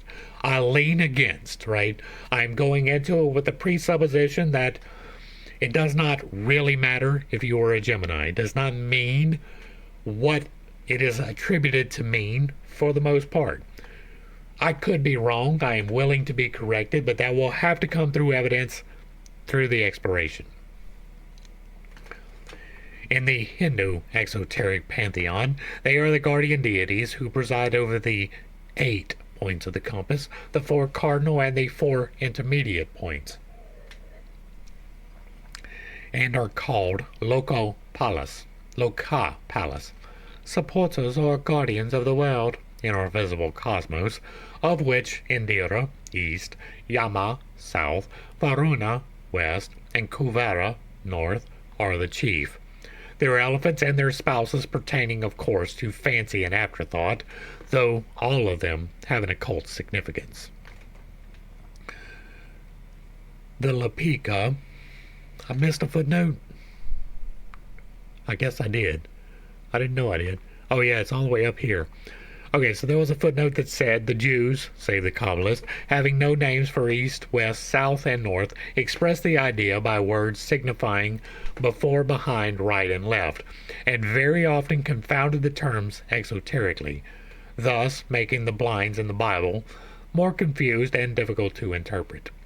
Add to this the fact that out of the 47 translators of King James I of England's Bible, only 3 understood Hebrew, and of these 2 died before the Psalms were translated. Royal Masonic Cyclopedia, and one may easily understand what reliance can be placed on the English version of the Bible. In this work, the Douay Roman Catholic version is generally followed. It is important to note that there was the Latin Vulgate at this point. The Lepika, a description of whom is given in the commentary on stanza 4, number 6, are the spirits of the universe, whereas the builders are only our own planetary deities. The former belong to the most occult portion of cosmogenesis, which cannot be given here. Whether the adepts, even the highest, know this angelic order in the completeness of its triple degrees, or only the lower when connected with the records of our world, is something which the writer is unprepared to say, and she would incline rather to the latter supposition. Of its highest grade, one thing only is taught. The Lepika are connected with karma, being its direct recorders. And that is another footnote, which is, the symbol for sacred and secret knowledge was universally in antiquity a tree, by which a scripture or a record was also meant, hence the word Lepika. The writers, or scribes, the dragons, symbols of wisdom, who guard the trees of knowledge, the golden apple tree of the Hesperides, the luxuriant trees and vegetations of Mount Meru, guarded by a serpent. Juno giving to Jupiter on her marriage with him a tree with his golden fruit is another form of Eve offering Adam the apple from the tree of knowledge. All right. Stanza 5, continued. 6. The Lepika circumscribe the triangle, the first one, the vertical line or the figure 1, the cube, the second one, and the pentacle within the egg circle. It is the ring called Pass Not for those who descend and ascend, as also for those who, during the Kalpa, are progressing towards the great day, be with us. Thus were formed the Arupa and the Rupa, the formless world and the world of forms. From one light, 7 lights. From each of the 7, 7 times 7 lights. The wheels watch the ring. The stanza proceeds with a minute classification of the orders of angelic hierarchy. From the group of 4 and 7 emanates the mind-born group of 10, of 12 and 21, etc. All of these divided again into subgroups and septenaries, novenaries, duodecimals, and so on, until the mind is lost in this endless enumeration of celestial hosts and beings, each having its distinct task in the ruling of the visible cosmos during its existence. And I've already explained well enough, I believe, why I do not hold that there are these named forces necessarily being entities. They could be, but I don't necessarily believe that they are entirely. The esoteric meaning of the first sentence of the sloka is that those who have been called Lepikas, the recorders of the cosmic ledger, make an impassable barrier between the personal ego and the impersonal self, the noumena and parent source of the former. Hence the allegory. They circumscribe the manifested world of matter within the ring. Pass not. This world is the symbol, objective, of the one divided into the many on the planes of illusion, of Adi, the first, or of Eka, the one, and this one is the collective aggregate, or totality, of the principal creators, or architects, of the visible universe. In Hebrew occultism, their name is both Akath, feminine, one, and Akkad, one, again, but masculine. The monotheists have taken, and are still taking, advantage of the profound esotericism of the Kabbalah to apply the name by which the one supreme essence is known to its manifestation, the Sepharith Elohim, and call it Yehovah. But this is quite arbitrary and against all reason and logic, as the term Elohim is a plural noun, identical with the plural word Jim, often compounded with the Elohim, and that is a footnote. The sentence in the Sefer Jazira and elsewhere, Akath Ruach Elohim Chaim, denotes the Elohim as androgynous at best, the feminine element almost predominating, as it would read, One is she, the spirit of the Elohim is life. As said above, Ekath, or Akath, is feminine, and Ekad, or Akad, is masculine, both meaning one. Moreover, in occult metaphysics there are, properly speaking, two ones, the one on the unreachable plane of absoluteness and infinity, on which no speculation is possible, and the second one of the plane of emanations. The former can neither emanate nor be divided, as it is eternal, absolute, and immutable, the second being, so to speak, the reflection of the first one. For it is the Logos, or Iswara, in the universe of illusion, can do all this, and that is another footnote. This metaphysical tenet can hardly be described better than Mr. Subba Rose in Bhagavad Gita's lectures. Mulu Prakariti, the veil of Parabrahman, acts as the one energy through the Logos, or Iswara. Now, Parabrahman is the one essence from which starts into existence a center of energy, which I shall for the present call the Logos. It is called the Verbum by the Christians, and it is the divine Christos, who is eternal in the bosom of his Father. It is called Avalokiteshvara by the Buddhists. In almost every doctrine they have formulated the existence of a center of spiritual energy which is unborn and eternal, and which exists in the bosom of Parabrahman at the time of Pralaya, and starts as a center of conscious energy at the time of cosmic activity. For, as the lecture premised by saying, Parabrahman is not this or that, it is not even consciousness, as it cannot be related to matter or anything conditioned. It is not ego, nor is it non-ego, not even Atma, but verily the one source of all manifestations and modes of existence. It emanates from itself, as the upper Sephirothal triad emanates the lower seven Sephiroth, these seven rays or Diankokans. In other words, the homogeneous becomes the heterogeneous, the protyle differentiates into the elements. But these, unless they return in their primal element, can never cross beyond the laya, or 0 point. Hence the allegory. The Lapika separate the world, or plane, of pure spirit from that of matter. Those who descend and ascend, the incarnating monads, and men striving towards purification and ascending, but still not having quite reached the goal, may cross the circle of the past not, only on the day be with us. That day when man, freeing himself from the trammels of ignorance, and recognizing fully the non-separateness of the ego within his personality, erroneously regarded as his own, from the universal ego, anima supramundi, emerges thereby into the one essence to become not only one with us, the manifested universal lives which are the one life, but that very life itself. Astronomically, the ring past not that the Lapika trace around the triangle, the first one the cube, the second one, and the pentacle, to circumscribe these figures, is thus shown to contain the symbol of 31415 again, or the coefficient constantly used in mathematical tables, the value of pi, the geometrical figures standing here for numerical figures. According to the general philosophical teachings, this ring is beyond the region of what are called nebulae in astronomy.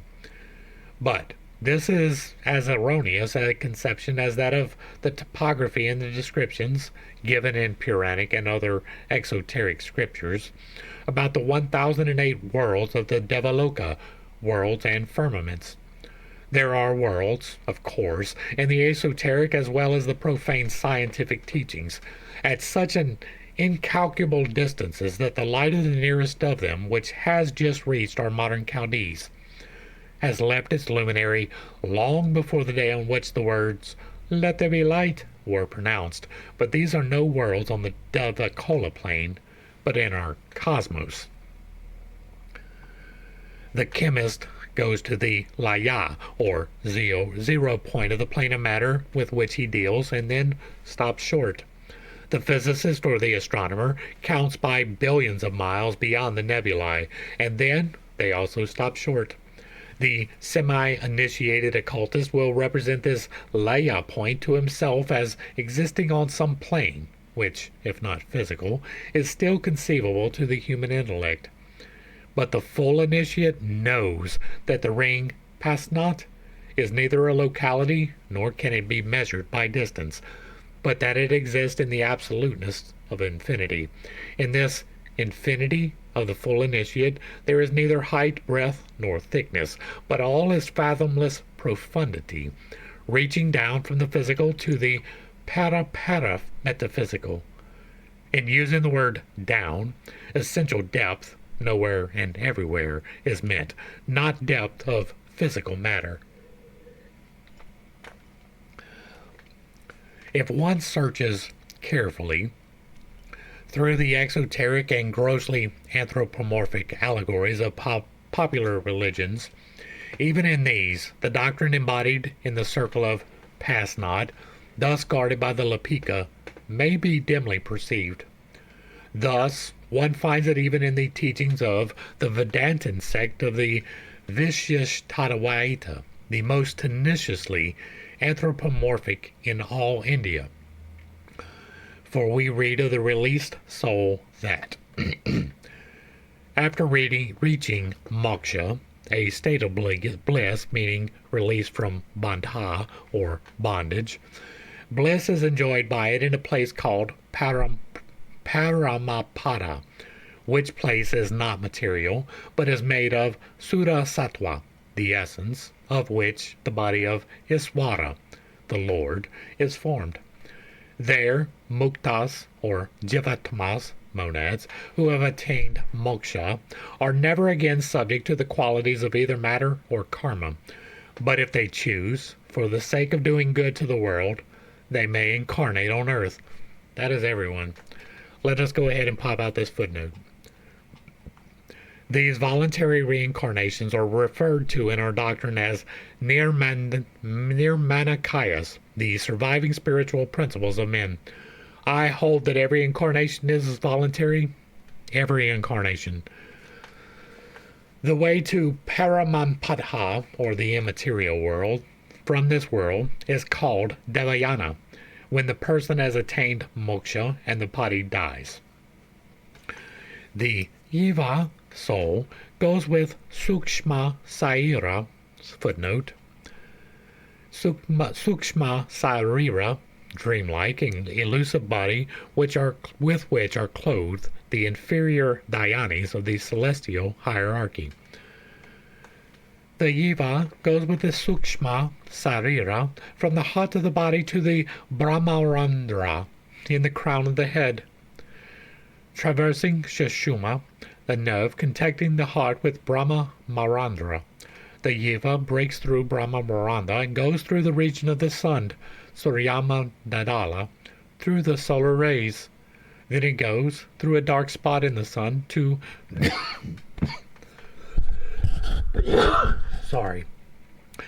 from dark spot in the sun to Parampadha. The Jiva is directed on its way by the supreme wisdom acquired by the yoga. This could be an explanation of moving the energy from the heart to the crown through the method of breaking the barrier around the third eye. Let us look at the footnote. Compare this esoteric tenet with the Gnostic doctrine found in the Pistis Sophia, knowledge equals wisdom, in which treatise Sophia Achamoth is shown lost in the waters of chaos, matter, on her way to supreme light, and Christos delivering and helping her on the right path. Note well, Christos, with the Gnostics, meant the impersonal principle, the Atman of the universe, and the Atma within every man's soul, not Jesus. Though in the old Coptic manuscripts in the British Museum, Christos is almost constantly replaced by Jesus. The Jiva thus proceeds to Parampadha by the aid of Athavahikas, bearers in transit. known by the names of Arki Ahas, Aditya, Parajapati, etc. The Arkis here mentioned are sudden pure souls, etc., etc. I'm not going to try to pronounce that. No spirit except the recorders, Lapika, have ever crossed its forbidden line, nor will any do so until the day of the next pralaya, for it is the boundary that separates the finite, however infinite in man's sight, from the truly infinite. The spirits referred to, therefore, as those who ascend and descend, are the hosts of what we loosely call celestial beings, but they are, in fact, nothing of the kind. They are the entities of the higher worlds in the hierarchy of being, so immeasurably high that, to us, they must appear as gods, and collectively God. Seventh plane.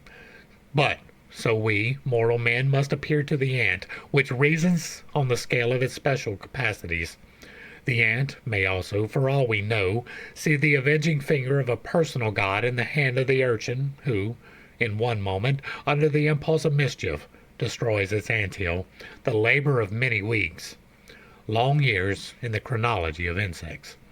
The ant, feeling it acutely and attributing the undeserved calamity to a combination of providence and sin, may also, like man, see in it the result of the sin of its first parent. Who knows and can affirm or deny? The refusal to admit in the whole solar system of any other reasonable and intellectual beings on the human plane than ourselves is the greatest conceit of our age. All that science has a right to affirm is that there are no invisible intelligences living under the same conditions as we do. It cannot deny, point blank, the possibility of there being worlds within worlds, under totally different conditions to those that constitute the nature of our world. Nor can it deny that there may be a certain limited communication between some of those worlds and our own. See footnote. The greatest philosopher of European birth, Immanuel Kant, assures us that such a communication is in no way improbable. I confess I am much disposed to assert the existence of immaterial natures in the world, and to place my own soul in the class of these beings. It will, hereafter, I know not where or when, yet be proved that the human soul stands, even in this life, in indissoluble connection with all immaterial natures in the spirit world, that it reciprocally acts upon these and receives impressions from them.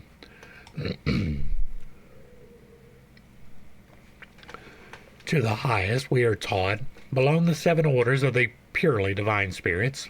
To the 6 lower ones belong the hierarchies that can occasionally be seen and heard by men, and who do communicate with their progeny of the earth, which progeny is indissolubly linked with them. Each principle in man having its direct source in the nature of those great beings who furnish us with the respective invisible elements in us. Physical science is welcome to speculate upon the physiological mechanism of living beings, and to continue her fruitless efforts in trying to resolve our feelings, our sensations, mental and spiritual, into functions of their inorganic vehicles. Nevertheless, all that will ever be accomplished in this direction has already been done, and science will go no farther. She is before a dead wall, on the face of which she traces, as she imagines, great physiological and psychic discoveries, but every one of which will be shown later on to be no better than the cobwebs spun by her scientific fancies and illusions. The tissues of our objective framework alone are subservient to the analysis and researches of physiological science. See footnote. E.g., all that modern physiological research in connection with psychological problems has, and owing to the nature of things, could have shown, is that every thought, sensation, and emotion is attended with a remarshaling of the molecules of certain nerves. The inference drawn by scientists of the type of Buckner, Vogt, and others, that thought is molecular motion, necessitates a complete abstraction being made of the fact of our subjective consciousness. The 6 higher principles in them will evade forever the hand that is guided by an animus that purposely ignores and rejects the occult sciences. The great day of Be With Us, then, is an expression, the only merit of which lies in its literal translation.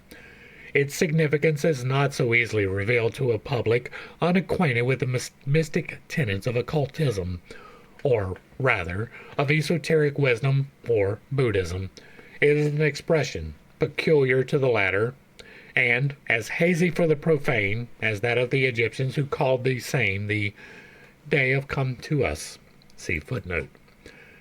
See Le Livres des Mots by Paul Piret. Les jours de Viam Nanu, c'est les jours de l'Osiris à l'Osilir. Viens, je les vois rencontrant de l'Osilier dans les mentes. Chapter whatever. The sun here stands for the Logos, or Christos, or Horus, as central essence synthetically, and as a diffused essence of radiated entities, different in substance, but not in essence, as expressed by the Bhagavad Gita lecturer. It must not be supposed that the Logos is but a single center of energy manifested from Parabrahman. There are innumerable other centers, and their number is almost infinite in the bosom of Parabrahman. Hence the expressions, the day of come to us, and the day of be with us, etc. Just as the square is the symbol of the 4 sacred forces or powers, Tetractus, so the circle shows the boundary within the infinity that no man can cross, even in spirit, nor Deva, nor Dayan Kokan. The spirits of those who ascend, descend, and ascend during the course of cyclic evolution shall cross the iron-bound world only on the day of their approach to the threshold of parinirvana. If they reach it, they will rest in the bosom of Parabrahman, or the unknown darkness, which shall then become for all of them light. During the whole period of Mahapralaya, the Great Night, namely, this impossibly large number, years of absorption into Brahm. The day of Be With Us is this period of rest or parinirvana. See also for other data on this peculiar expression the day of Come to Us, the funerary ritual of Egyptians by Viscount de Rouge. It corresponds to the day of the last judgment of the Christians, which has been sorely materialized by their religion. Egyptians who called the same the day of come to us, which is identical with the former, though the verb be, in this sense, might be still better replaced with either of the 2 worlds, remain or rest with us, as it refers to that long period of rest which is called parinirvana. As in the exoteric interpretation of the Egyptian rites of the soul of every defunct person, from the Hierophant down to the sacred bull of peace, became an Osiris, was osirified, though the secret doctrine had always taught that the real osirification was the lot of every monad only after 3,000 cycles of existence. So in the present case, the monad, born of the nature and the very essence of the 7, its highest principle, becoming immediately enshrined in the 7th cosmic element, has to perform its septenary gyration throughout the cycle of being and forms, from the highest to the lowest, and then again from man to God. At the threshold of parinirvana, it reassumes its primeval essence and becomes the absolute once more. And that is going to bring us to the end of stanza 5. Hopefully I brought a little bit of enlightenment and not too much confusion to a series of somewhat difficult topics. I understand I hold some unconventional beliefs, and I have a tendency to step on toes when I relay those. It is not intentional, but it is not something I apologize for. I am here to reveal things that I know as openly, honestly, and clearly and concisely as I possibly can. These works are me attempting to do so. I extrapolate from the text things that I already know, and I try to fit them in. I am clear and honest about that, hopefully. I try to be clear when I'm speculating as opposed to when I am pretty firm on things. Like the 7 internal chakras and the 1 external chakra being 8, not 7, I'm firm on. That is a direct revelation. The ability, the manifestation has directly to do with the manipulation of the electromagnetic spirits of or forces of creation, which is the Holy Spirit, through these centers out into the divine. That is something I am firm on because I have literally felt the effects of that work. I have healed myself through this manipulation that I speak of. I practice the things that I talk about. I don't just talk about them. I am only doing this because it is a reaffirmation of the path that I am on. I find correlations in here sometimes. Sometimes I find things that are directly opposing to what I believe, and hopefully I'm clear about those as well, and the reasoning behind it. I feel like the path that I am on is not that far separated from this, but that it is a greater understanding of the things that are somewhat explained in these various studies. So hopefully I bring enlightenment and not confusion. If you like what I'm doing over here, let me know down below. Give me a like, share, a sub. Throw me a comment if you agree or disagree with anything that I have said. If it remains respectful, it gets to remain up. If there is another work you would like to see me go through in the manner that we have done here, drop that in the comments as well. And if you really like what I'm doing over here, hit me with that super thanks. It will be greatly appreciated. To the crew, thanks for hanging out. I appreciate every single minute that you are here with me, and I am praying for you every single day. Until next time, I love you. God loves you. You are perfect, whole, and complete just the way that you are. And this has been Pitt's Take. Peace.